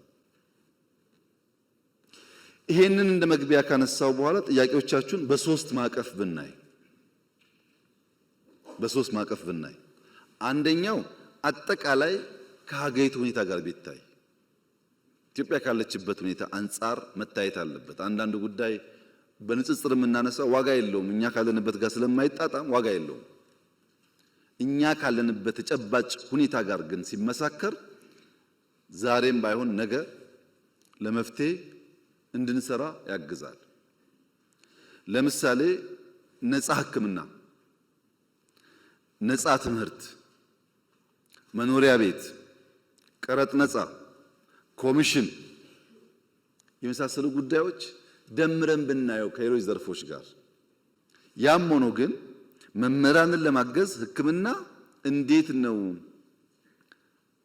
የማህበራዊ ዋስትና አስፋፍተን አንድ መምህር ሲታመም ሳይቸገር ሊታከም የሚችለው ኢኖቬቲቭ በሆነ መንገድ እንዴት እንፍታው ብለን ማሰብ አለብን። ግን ስናስብ የትምህርቱንም የወታደሩንም የጤናውንም ሌላውም ሴክተር ደምረን መሆን አለበት። አሁን ቀረጥ ነፃ ከደሞዝ ግብር ቢቀነስ አላችሁ፣ መኪና ነፃ ቢገባ አላችሁ፣ ከዛ ደግሞ ደሞዝ ቢጨመር አላችሁ። አብሮ እኮ አይሄድም። መምህር መኖር አቅቶታል አላችሁ፣ ከውጭ ሀገር መኪና ቢያስገባ አላችሁ። አብሮ አይሄድም። ይሄ መኖር ያቃተው እንዴት ያስገባል መኪና? እውነታቸውን መኖር ተቸግረዋል ብዬ እንዳላስብ መኪና እንድናስገባ ደግሞ ዲዩቲ ፍሪ ፍቀድልን አላችሁ። 10 ሰውም ሊሆን ይችላል ያ ሰውዬ። ስንነጋገር ግን በወልን ነው ጉዳዩን። እኔ በህይወት እያለው መምህራን 70-80% መኪናቸውን ነድተው ሃይ ስኩል በር ላይ አቆሞ ሲያስተምሩ ከማየት በላይ ለኔ ደስታ የለም። ይሄን ለማየት ብታደር ከምንም በላይ የሚፈልገው ጉዳይ ነው። ይሄን ለማድረግ ግን ምን እየሰራን እንደሆነ ውስጡን አነሳላችሁና እነዚያ ጉዳይ ሲመለሱ ነው ምላሽ እያገኘ የሚሄደው። ትናንትና ወዲያ ገደማ ነጋዴዎች ጋር ውይይት ነበረኝ። ዘሆል ነጋዴ ያነሳው ልክ እናንተ ደሞዝ እንዳላችሁት ግብር ቀንስልን ነው። ዘሆል እዚያ ግብር ቀንስልን፣ እዚህ ደሞዝ ጨምርልን። አንድ ሀገር ነው፣ ግብር ይሰበሰባል፣ ከሱ ይጨመራል። ካልተሰበሰበ አይጨመርም። ከየት ይመጣል? ሐሳቡ ግልጽ ነው። እነዚህን ጉዳዮች ከሌሎች ዘርፎች ጋር ደምረን ብናይ፣ በፖሊሲ በስትራቴጂ በእቅድ ብናይ ነው የሚሻለው። ፒስ ሚል በሆነ መንገድ እየተናገርን ብንሄድ ከሆነ ጊዜ በኋላ መጣችሁ ባለፈው ግብር ቀንስ ብለን ነበር፣ ነፃ ሕክምና ብለን ነበር፣ አልመለስከውም እንዳትሉኝ። የሚሻለው ይዣቸዋለሁ በማዕቀፍ እናያቸው እንደ ሀገር። ነገር ግን ደሞዝ በሚመለከት ሁለት ኢሹዎች አሉ። አንደኛው በዚህ ዓመት በያዝነው ዓመት መጠነኛ ደሞዝ እንጨምር ሲባል ምን ያክል ነው ኮስት የሚያደርገን? እንደ ሀገር ስለሆነ የሚጨመረው 70 75 80 በሚል በኦፕሽን ቀረበ የሚጨመረው ደሞዝ። እንደምታውቁት በስኬል ለምሳሌ እኔ 30 ሺህ የማገኝ ከሆነ 10% ሲባል በስኬል ልክ እንዲጨምር፣ ታች ያለው ደግሞ በሚያገኘው ልክ እንዲጨምር የሚል ካቢኔ ቀረበ እና ግማሹ ካቢኔ አባላት ተቃወሙ። ትክክል አይደለም፣ ችግር የሁሉ ነው፣ ታች ግን ይብሳል። 2000 ብር 1000 ብር እየበሉ ቤተሰብ የሚያስተዳድሩ ሰዎች ስላሉ በስመ የደሞዝ ክፍያ ሃይራርኪያል በሆነ የሚከፈለው መንገድ ከሄድን ታቹ ስለሚጎዳ ከኛ ከሚኒስትሮቹ ወይም ከፍተኛ ተከፋይ ከሆኑት ይቀንስና ታች እናስፋዋል። ታች ዝቅተኛው የመንግስት ተከፋይ 1700 አካባቢ ነበር። 300% ጨምረን 4800 ገባ። ይሄ በሚሆንበት ሰዓት 70 75 80 የነበረው አጠቃላይ ሀገራዊ ጭማሬ 91 ቢሊዮን ይገባል ተባለ።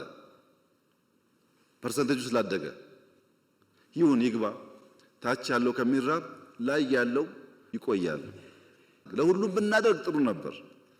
ለሁሉም ካልቻልን ግን ሞር የተጎዳውን ብንደግፍ ይሻላል ነው ሐሳቡ የነበረው። ይሄን የሚጠላ መምህር ያለ አይመስለኝም። ይሄ ተከፋይ ነው። የማይከፈላቸው ደግሞ አሉ፣ ደሞዝ የማይከፈላቸው። ለምሳሌ አርሶ አደር አለ፣ መድኃኒት አለ፣ ሴፍቲኔት አለ። 340 350 ቢሊዮን ብር ኢትዮጵያ ደጉማለች በዚህ ዓመት። በአንድ በኩል ደሞዝ፣ በሌላ በኩል ነዳጅ፣ ማዳበሪያ፣ መድኃኒት፣ ሴፍቲኔት ድጎማዎች ደግሞ 350 ቢሊዮን ወስደዋል። ያን እንዳለ ወስደን ደሞዝ ብናደርገው እናንተ ደስ ይላችኋል፣ አርሶ አደር ይከፋዋል። አርሶ አደር ከከፋው ግን ዋጋ የለውም፣ የእናንተን ገደል ገባ ማለት ነው። እንዳለ ወስደን ለኛ ሰራተኞች ብንከፍል ደሞዝ ከፍ ይላል። ግን በታክሲ ምክንያት የሚሰቃዩ ሰዎች አሉ። ነዳጅ ካልደጎምን መንቀሳቀስ የማይችሉ ሰዎች አሉ። ምን አለ ታዳኛ 91 ቢሊዮን ለኛ ሰራተኞች፣ 300 ደግሞ ለመላው የኢትዮጵያ። እዛ ውስጥ እነሱም ይጠቀማሉ።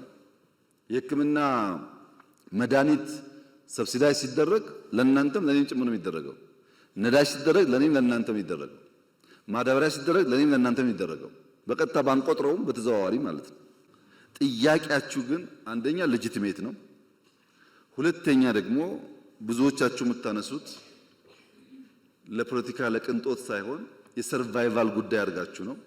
አጣጥመን ለመሄድ ማክሲመም እንሰራለን።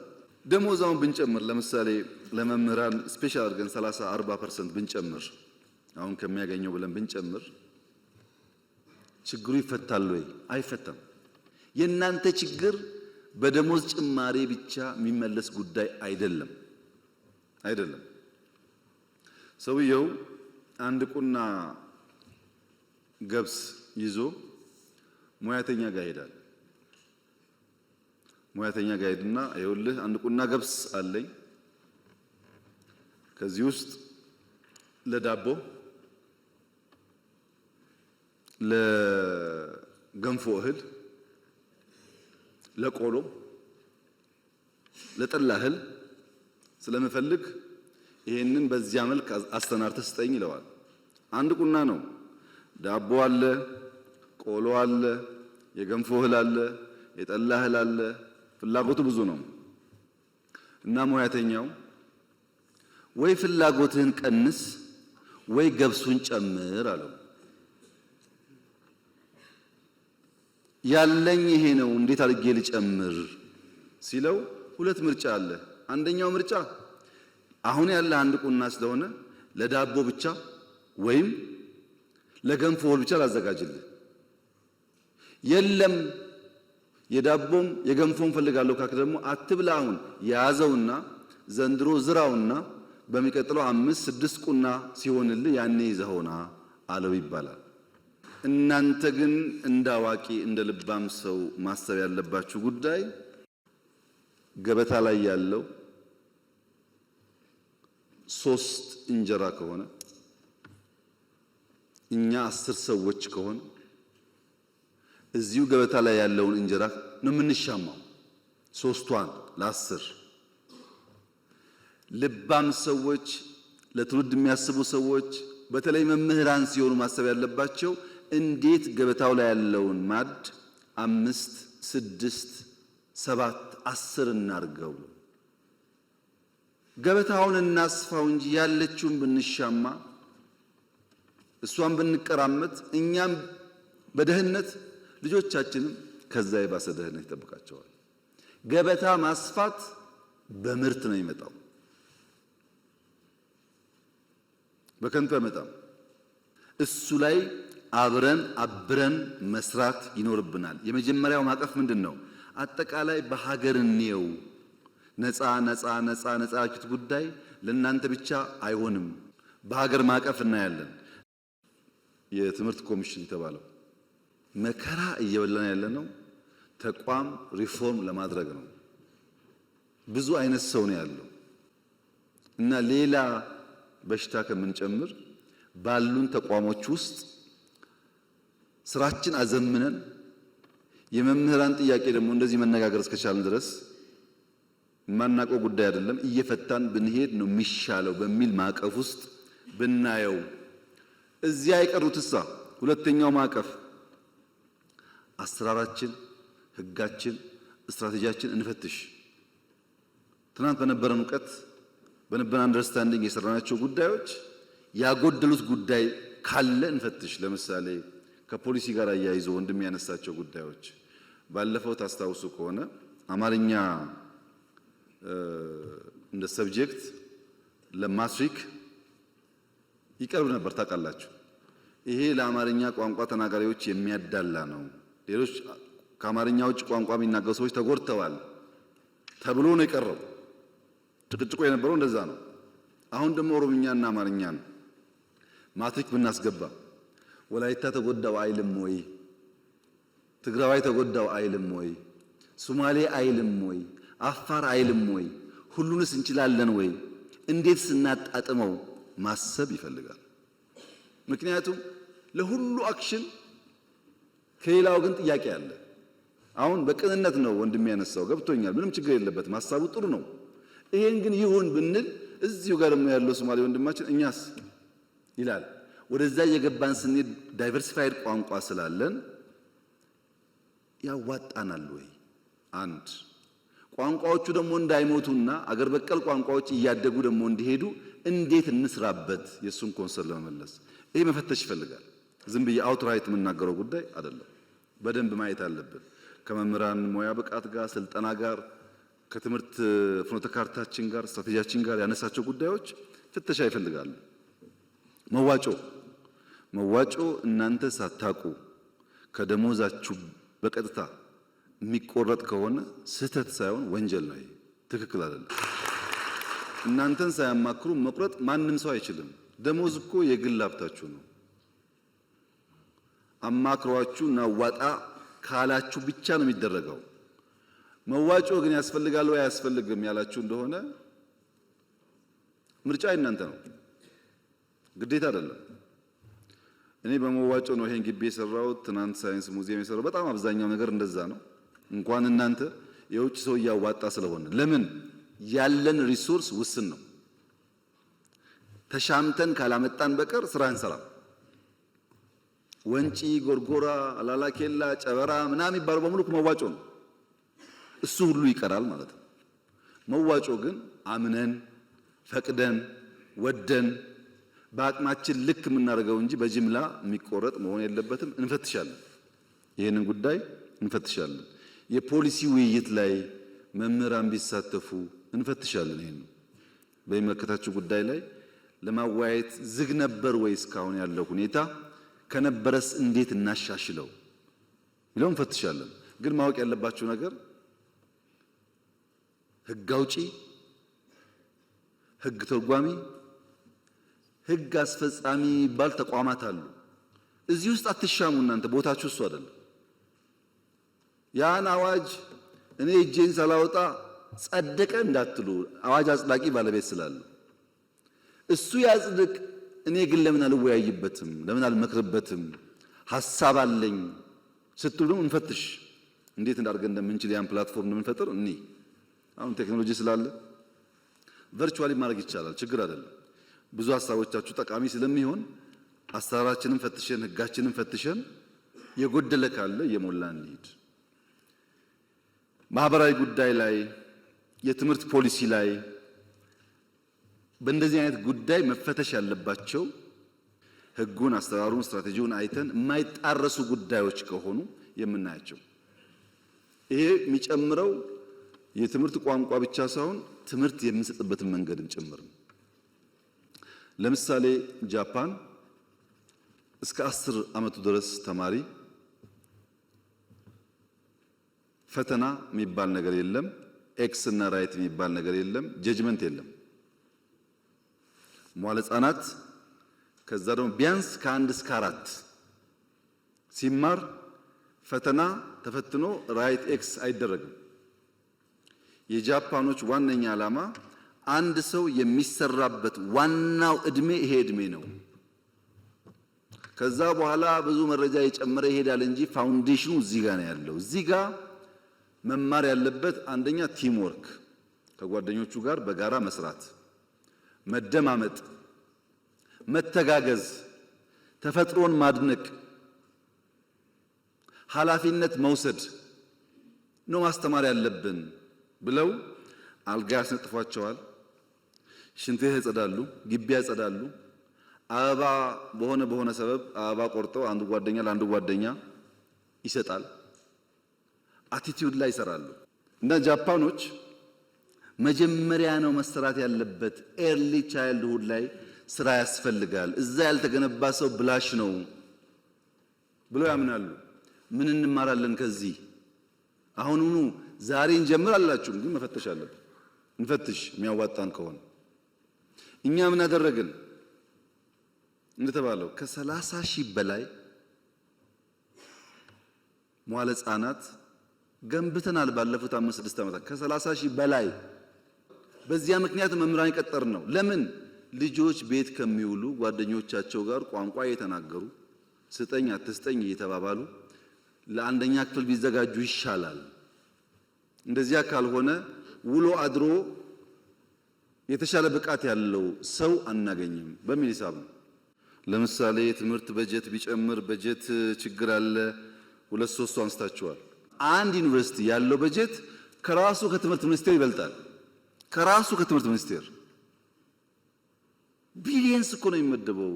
ጓዶች አታውቁም እንዴ? ምን ያደርጋል ዩኒቨርሲቲ? ስታዲየም፣ ሆቴል፣ አጥር። ለዚህ እኮ ዩኒቨርሲቲ ይቁም ያልነው። ዩኒቨርሲቲ ማለት የኮንዶሚኒየም ግንባታ ማህበር ማለት አይደለም። ለምሳሌ ጅማ ዩኒቨርሲቲ ጤና ላይ የሚሰራ ከሆነ ይሁን ሆስፒታል ይገንባ። ሌላ ደግሞ ያለው አዳማ ዩኒቨርሲቲ ሳይንስ ላይ ከሆነ የሳይንስ ላብ ይገንባ። ፋሽን እኮ ነው ሁሉም ሆስፒታል። ፋሽን አይደለም? ይጥቀመው አይጥቀመው ሁሉ ስታዲየም፣ ሁሉ የሆነ አጥር ፓላስ ይመስል ይሄ ሁሉ ብር ይወጣበታል። እያንዳንዱ ዩኒቨርሲቲ የሚወስደው ገንዘብ ብትደምሩት የትኛውም ተቋም ኢትዮጵያ ውስጥ ያን የሚያክል በጀት የሚወስድ የለም። በተናጠል አትዩት፣ ጉዳዩን በድምር ነው ማየት ያለባችሁ። ከኛ ቋት ሲወጣ የምናሰላው በዛ መንገድ ነው። ሁለተኛ ሃይስኩል አግዙ ደግፉ የተባለው በቅንነት ለምሳሌ እንደሚያነሳው እውነቱን ነው። መታገዝ የሚፈልጉ ክልሎች አሉ። በአየር ጸባይ ምክንያት፣ በስራ ባህል ምክንያት ብዙ የማይተጉ ክልሎች አሉ። ማገዝ አለብን። ግን ደግሞ እንደሚያውቅ ያለብን ነገር ፌዴራሊዝም የሚባል ስርዓት ኢትዮጵያ ውስጥ ይኑር ያስፈልጋል ብለን ካመን ሃይ ስኩል ማስተዳደር የእያንዳንዱ ዞንና ክልል ስራ መሆኑን ማመን አለብን። ሃይ ስኩል ሲበላሽ የፌዴራል ስርዓቱ ግን ፌዴራሊዝም አብሮ አይሄድም። ይሄ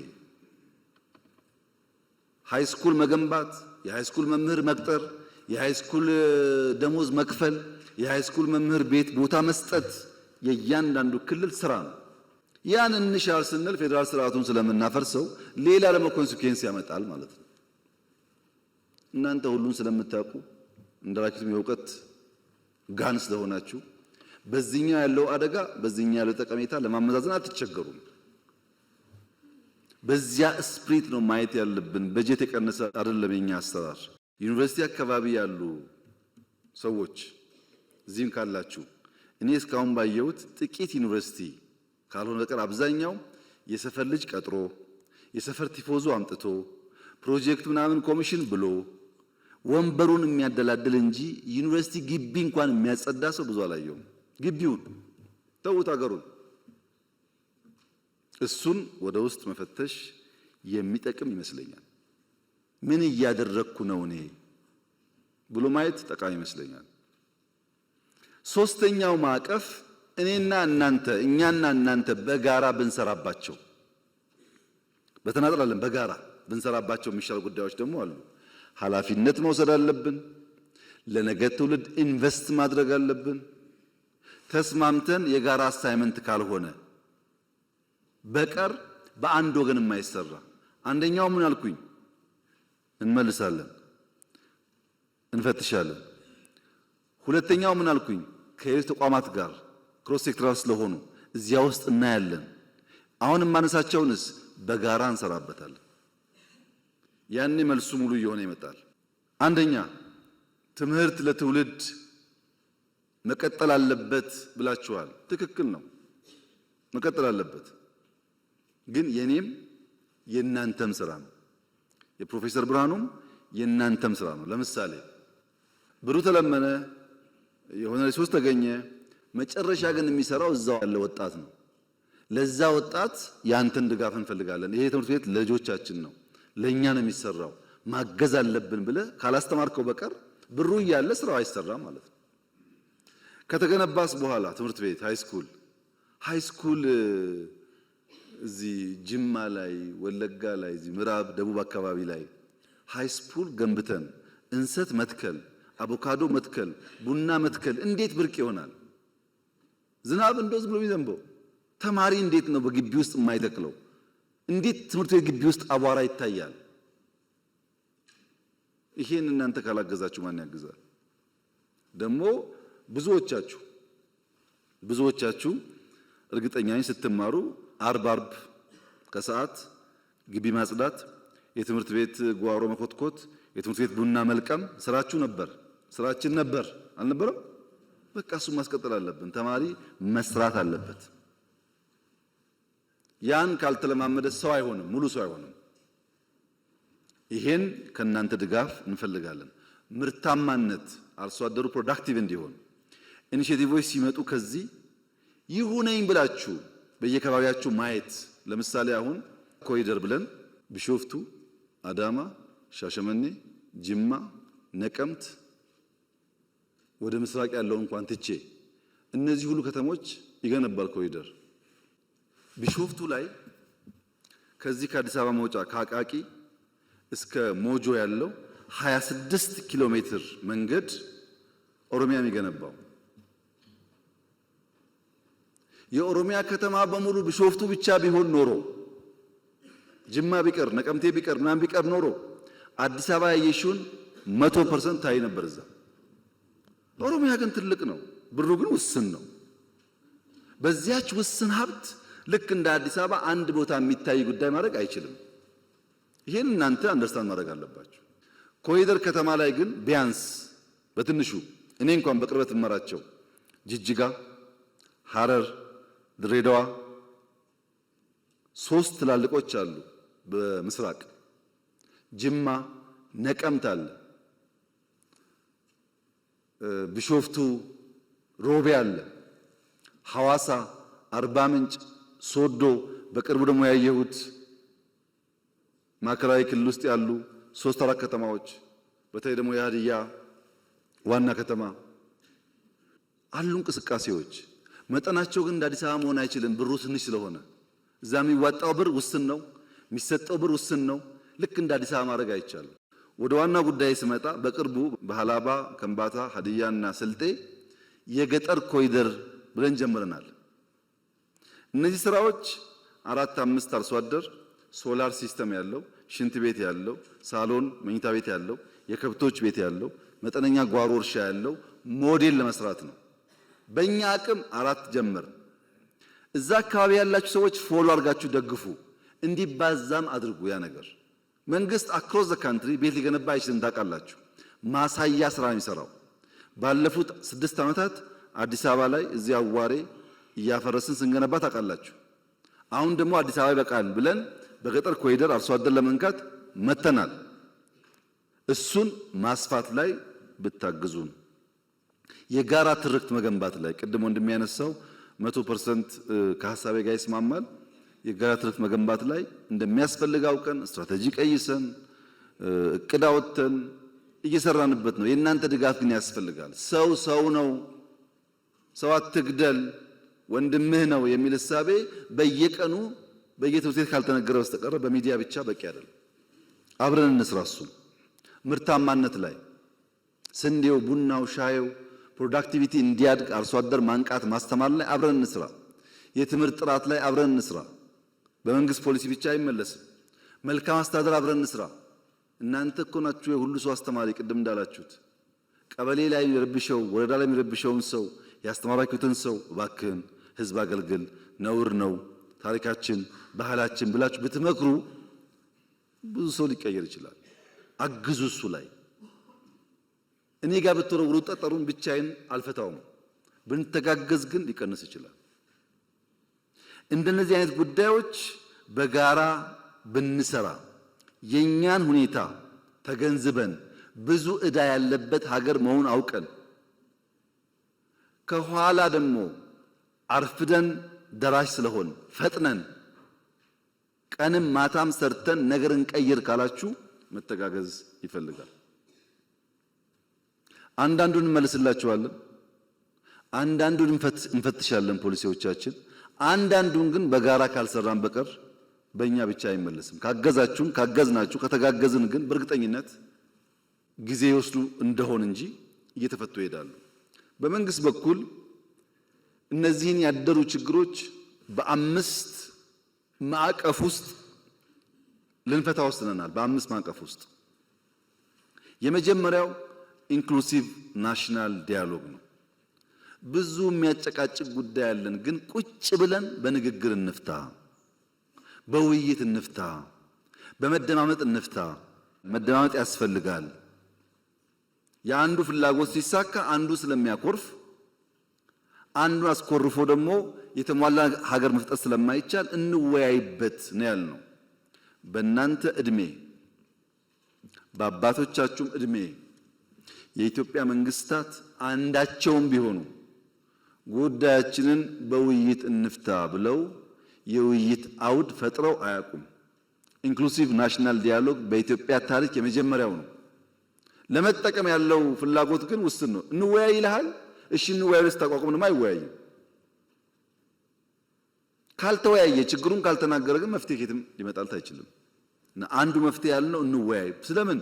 ደሞዝ ሊሆን ይችላል፣ መሬት ሊሆን ይችላል፣ ህገ መንግስት ሊሆን ይችላል፣ ስልጣን ሊሆን ይችላል፣ ድንበር ሊሆን ይችላል፣ ባህር በር ሊሆን ይችላል። ግን እንወያይ፣ በውይይት በምክክር እናድርገው። ስንመካከር አንዳንዱን ዛሬ አንዳንዱን ነገ አንዳንዱ ደግሞ እናቆየዋለን። ካልተመካከርን ቅደም ተከተል ይጠፋል። አንዱ ማዕቀፍ ውይይት ነው። እሱ ላይ እናንተም ሚናችሁን መጫወት አለባችሁ። ሁለተኛው ማዕቀፍ የሽግግር ፍትህ ነው። ተበድያለሁ፣ ተገድያለሁ፣ ተቀምቻለሁ፣ ተጎድቻለሁ ብዙ ሮሮ ስላለ አላየንም አልሰማንም ብለን ከምንዘጋ የሽግግር ፍትህ ብናበጅ በየጊዜው የተጎዱ ሰዎች ካሉ በይቅርታም በሽግግር ፍትህም ቢታይላቸው ለአንዴና ለመጨረሻ ጊዜ የትናንትናው ታሪክ ፋይል ዘግተን መማሪያ ብቻ አድርገን ወደፊት ለመንደርደር ያግዘናል እና የሽግግር ፍትህ እናበጅ። እንወያይ ብቻ አይደለም፣ ቁስል ባለበትም ፍትህ እናረጋግጥ።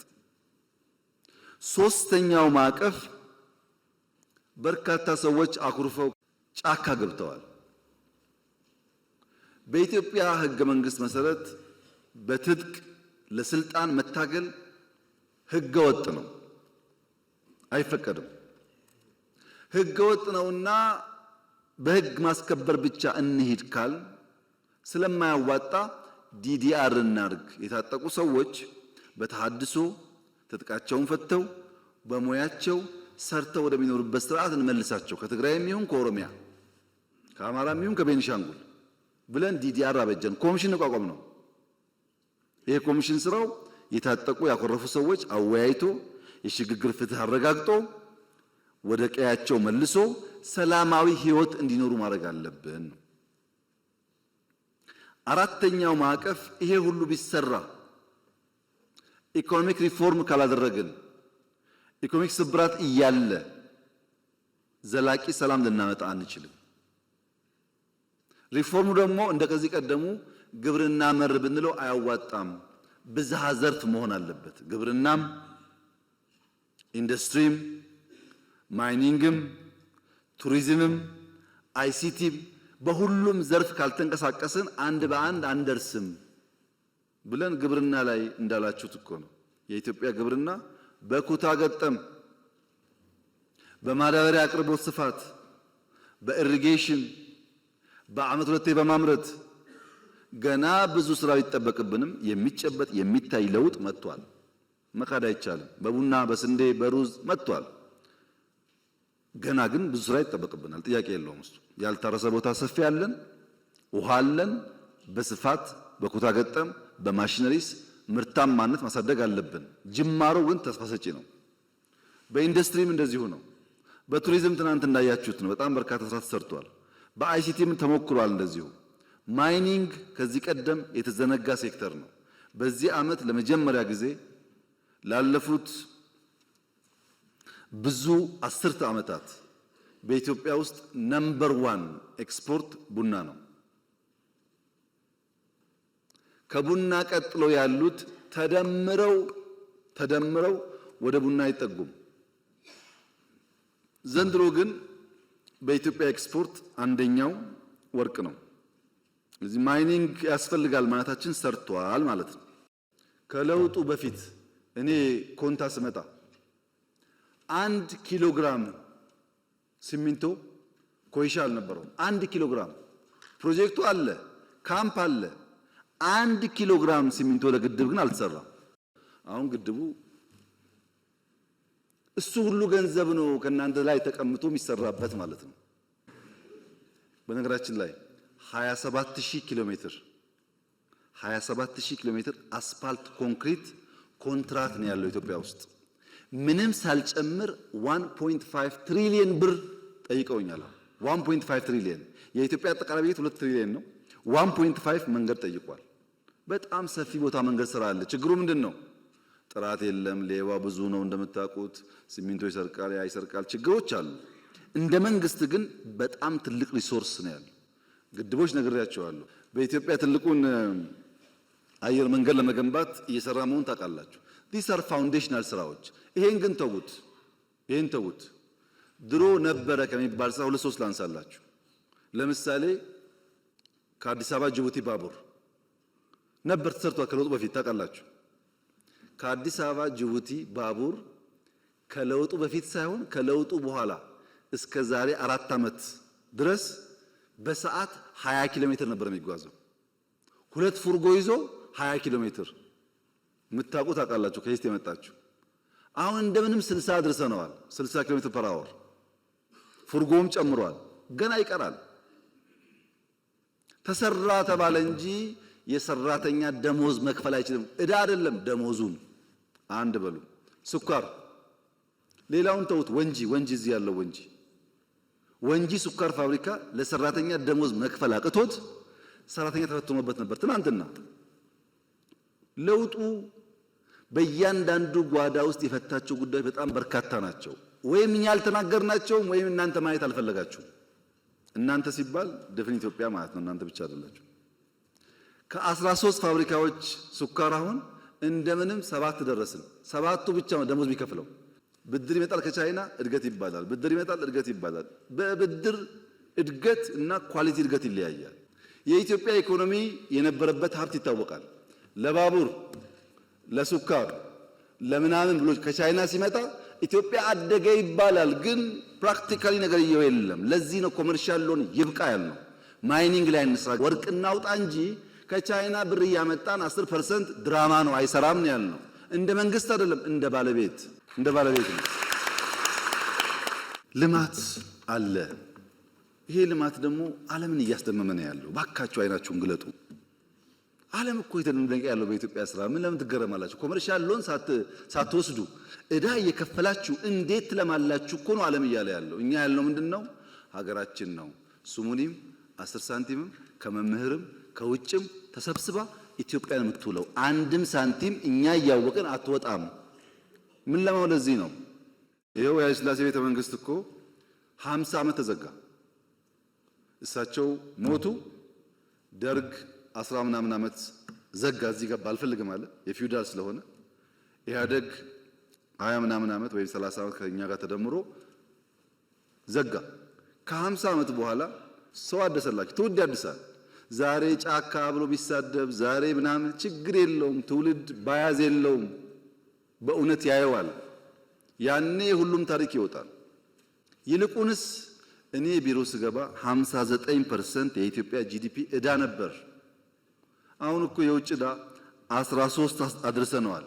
አትጠራጠሩ፣ በጥቂት ዓመታት ውስጥ ከ10 በታች ይሆናል። ዕዳ አናውርስም። አምስተኛው የሰራን ያለው ተቋም ላይ ተቋም ሪፎርም፣ ሎ ኢንፎርስመንት ኤጀንሲስ፣ ትምህርት ሚኒስቴር፣ ጤና ሚኒስቴር፣ ከተማ ሪፎርሞች ተቋማት ላይ ሲቪል ሰርቪስ ተቋም ካልተገነባ በቀር ስለማንሸክም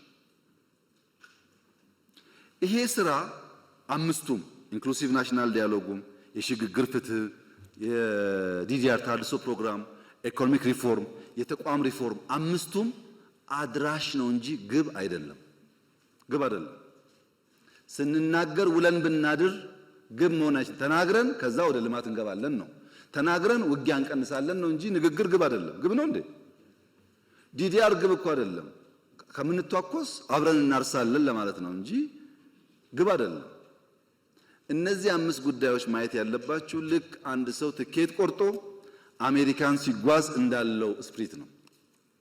አንድ ሰው ትኬት ቆርጦ ወደ አሜሪካ ሲሄድ የሚሰጠው አንድ ወንበር ነው። ታውቃላችሁ፣ ሰዓቱ 10 ምናምን ሰዓት ነው በረራው። አንድ ወንበር ይሰጠዋል። መቀመጫም ነው፣ ከደከመውስ አልጋም ነው። መንቀሳቀሻ ቦታ የለም። ታውቃላችሁ፣ ትንሽ ቦታ ናት አውሮፕላን ላይ።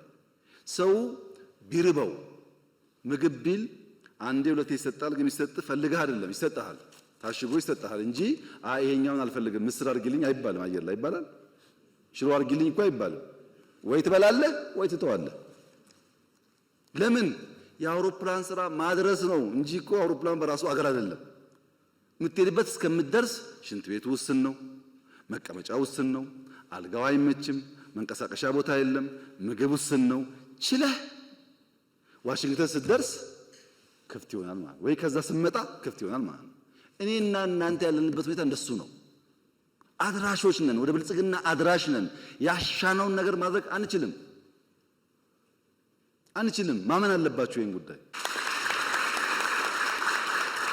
አድራሽ ነን። እኔና እናንተ አድራሽ ነን። ልጆቻችን ናቸው ብልጽግናን የሚያዩት። ለውጦች በሀገር ደረጃ እየመጡ ያሉት እኔና እናንተ አድራሽ መሆናችን ገብቶን አድራሽ የሚቸገረውን ችግር አምነን ከሰራን ብቻ ነው እንጂ ይድላን ካል አይሆንም። ግን በቃ የኔና የናንተ እጣ እሱ ነው። እጣ ወደቀብን፣ ተቸግረን መከራ በልተን ይሄን ሀገር ማሸጋገር አለብን። እንደዛ ማሰብ ከናንተ ይጠበቃል። ሰላም ድሮና ዘንድሮ ሰላም ይለያያል። ድሮ ሽፍቶች ነበሩ ኢትዮጵያ ውስጥ። ልክ እንደ ባህል ነው መሸፈት፣ አዲስ አይደለም። ግን የድሮ ሽፍታ የአብነት ትምህርት ቤት አይዘጋም፣ መድረሳ አይዘጋም። መድረሳ ጋር ሲደርስ አክብሮ ነው የሚያልፈው። ሽፍታ አለ። ያ ሽፍታ ግን የአብነት ትምህርት ቤት መዝጋትን አያምንም። ሽፍታ አለ። መምህርን ማገት ግን በፍጹም አይሞክርም። እንደተባለው ነው። መምህር ነኝ ከተባለ እለፍ ይላል እንጂ መምህር አያግትም። የአሁኑ ሽፍታ መምህር ማገት፣ ትምህርት መዝጋት፣ ተማሪ እንዳይማር መከልከል የትግሩ አካል ያደረገ ግን ደግሞ እታገልልሃለሁ የሚል ሆኖ መጣ። ኒው ቻሌንጅ ነው ይሄ። በመንግስቱ ኃይለማርያም ጊዜ ድፍን ኤርትራ፣ ድፍን ትግራይ ውጊያ ነበር ታውቃላችሁ። ግን ወያኔም ይሁን ደርግ ትምህርት ቤት እንዝጋ አይሉ። ሃይማኖት ተቋማት ይከበራሉ፣ ትምህርት ቤት ይከበራል፣ ሽማግሌዎች ይከበራሉ፣ የሀገር ሽማግሌ ይከበራል። ይሄ ነበር ባህሉ። አሁን እንደዛ አይደለም። ይሄ አንደኛው ችግር ነው። ሁለተኛው ችግርስ መምህራን ዩኒቨርሲቲ መኝታ ቤት በነፃ ስለሆነ፣ ምግብ በነፃ ስለሆነ፣ ኮምፒውተር ዩኒቨርሲቲ ስላለ፣ ጊዜ ስላለው ተማሪ ያን የእውቀት ማድ የሚገኝበትን ሪዝኒንግ የሚያድግበትን ተቋም ጽንፈኝነት እንዲሰራፋበት፣ ውሸት እንዲስፋፋበት፣ ስድድብ እንዲበዛበት፣ እውቀት ሳይሆን ቅጥፈት እንዲፈበረክ አልፈቀድንም ወይ? አልፈቀድንም። በመንግስት ኢንተርኔት፣ በመንግስት ኮምፒውተር፣ በመንግስት ቢሮ ውስጥ ቅጥፈትና ውሸት እንዲሰለጥኑ አልፈቀድንም ወይ? we have to ask ourselves። ሁለተኛ መምህር የእውቀት አባት፣ የተከበረው፣ የተፈራው፣ የተወደደው ሽማግሌው፣ አስታራቂው የእውቀት አባትነቱን ጥሎ አልሸፈተም ወይ? አልሸፈተም መምህር። ስንቱን መምህር እኮ መልሰናል። በይቅርታ የሚያስተምሩ እኮ አሉ። ገብተው ወጥተው ሞክረው ሲያቅታቸው አሉ እኮ የተመለሱ የሉም። መምህር አይሸፍትም። መምህር ሽፍታን ክላሽ አስጥሎ ብዕር ያስይዛል እንጂ ብዕር ጥሎ ክላሽ አይዝም። እናንተም ተበላሻችሁ፣ ሽፍታውም ተበላሸ። የተበላሸ ሀገር መሆኑን ማመን ያስፈልጋል። የመጀመሪያው ይሄ ነው። እንዴት እንፍታው ነው አሁን ጥያቄው። እኛ ሶስት መንገድ ነው ያሰብነው። አንደኛው ሰላም ሚኒስቴር አቋቁመን አልነበረም ድሮ። ሰላም ያስፈልገናል፣ የሰላም ኮሚሽን ብለን በተቋም እንስራ የሰላምን ጉዳይ ብለን ከተቋሙ ባሻገርስ ቲፒኤልኤፍ ጋር ግጭት ሊጀመር ሲል እንደሚነገረው እኮ አይደለም። እኔ ያልሞቱ በህይወት ያሉ ሀብታሞች ሰብስቤ ትግራይ ሰብስቤ እባካችሁን እንዳንዋጋ፣ ትግራይ ውጊያ ይበቃታል፣ ሂዱና ለምኑ ልልኪያቸዋለሁ። ትግራይ ሸኔ አልሞቱም አሉ በህይወት ሽማግሌዎች፣ ሴትና ወንድ ወለጋ ድረስ ልከናል። ሽማግሌዎች ሸኔ አንበርክኳል አሉ በህይወት፣ ሂዱ ባካችሁ ለምኑ ብለን ልከናል። ፋኖ በቲቪ አይታችኋል። ሽማግሌዎች ልከን ቄስ ሳይቀር አንበርክኳል። ባካችሁ ይቅር፣ አይጠቅምም፣ ማሸነፍ አይቻልም በዛ መንገድ፣ ጊዜ የምናባክነው ይቅር ብለን ሞክረናል። የሚታወቅ ፋክት ነው። አይ ሙከራ ብቻ ነው ደግሞ እንዳይባል በሰላም የሚገቡ ካሉ እጃችን ዘግተን እንቀበል ብለን ለምሳሌ የሌላውን ጊዜ ተውትና ትናንትና ከጉጂ የዛ አካባቢ ኃላፊውና ወታደሮቹ ትናንት ሰጥተዋል እጃቸው በድርድር። ትናንትና በየቀኑ 70 80 ምናምን ይሰጣል ከሁሉም ክልል። ቤኒሻንጉል ገብተዋል፣ አፋር ገብተዋል፣ ከአማራ ብዙ ይገባሉ፣ ከኦሮሚያ ይገባሉ። ከ3 ወር በፊት ደግሞ ታውቃላችሁ እዚህ ሸዋ አካባቢ ምዕራብ ገብተዋል። ክፍት ነው። ገብተዋል ብቻ ነው እንዴ? አይደለም፣ ሹመኞች ናቸው። በኢትዮጵያ ታሪክ ተቃዋሚም ቢሆን ፋይዳ ካለው እውቀት ካለው ባሸንፍም አብሬ ልስራ ያለ መንግስት ነው። ከዚህ በላይ ማስተማር ምን ከየት አመጣለሁ? አድርገናል እኮ እነ ሸኔ የገቡ በቅርቡ ከዚህ ከሸዋ አሁን እኮ ኦሮሚያ አመራር እኮ ናቸው። አሁንም የሚጠቅም ነገር ያለው ሰው ከመጣ እኛ ክፍት ነን። ለሱ አይደለም ለኔ አይደለም ለኢትዮጵያ ሲባል ጠቅላይ ሚኒስትርነትሳ እሱ ነው ጸቡ ካላችሁኝ እውነት እላችኋለሁ በሰላማዊ መንገድና በምርጫ እስከሆነ ድረስ ጠቅላይ ሚኒስትር ችግር የለው። መጥፎ የሚሆነው እኔ ብቻ ነኝ የምችለው እናንተ አትችሉ ምናምን እሱ ጥሩ አይደለም። ከሱ ውጭ ግን በንግግርና በውይይት ችግር የለም። ሁለተኛው እሱ ነው። ሶስተኛው ሰላም እምቢ አለ አልገባም ብሎ ትምህርት ቤት የሚያዘጋ የሚያግት ካለስ ህግ የማስከበር ስልጣናችን ስለሆነ እንታገለዋለን። የታገልነው ነው ያለነው። አትታገሉ እጃችሁ አጣጥፋችሁ ተቀመጡ ካልከን ህዳሴ የሚባል የለም፣ ወጥቶ መግባት የለም። ችግር እኮ ነው። በየቦታው ሽፍታ ሞልቷል። we have to ፋይት እያደረግን ከገባስ እንተዋለን። ለምሳሌ ፕሪቶሪያ እኮ አስደማሚ ድል ነው የኔ ወንድም። መቀሌ በ24 ሰዓት መግባት እንችል ነበር።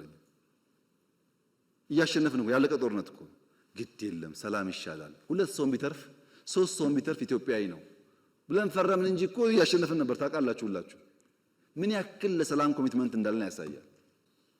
በሰላማዊ መንገድ የተሻለ ሐሳብ የተሻለ አቅም ይዞ የመጣ ካለስ በደስታ አትጠራጠሩ። እሱ therefore ኢትዮጵያ ውስጥ ሰላም ያስፈልጋል። ለሰላም ማክሲመም እንሰራለን። ሰላም ፈልጎ ለመጣው እጃችንን እንዘረጋለን። ከመጣ በኋላስ የኛ አካል አድርገን አብረን እንሰራለን።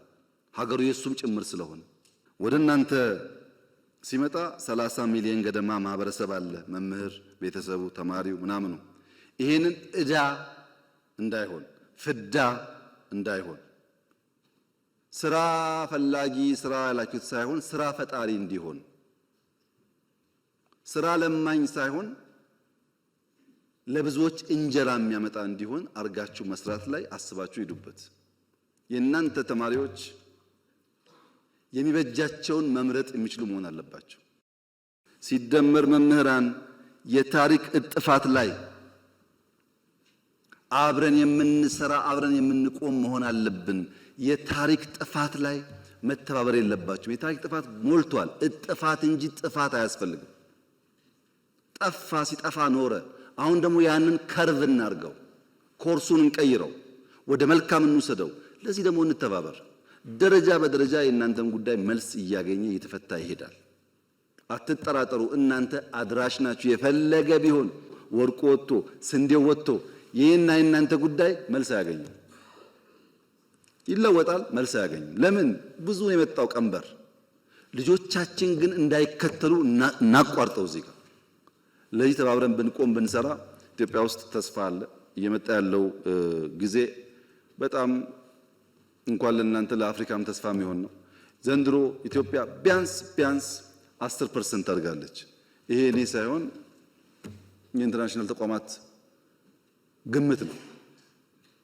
ይሄ እድገቷ ግን ኳሊቲ ግሮዝ ነው፣ በብድር አይደለም።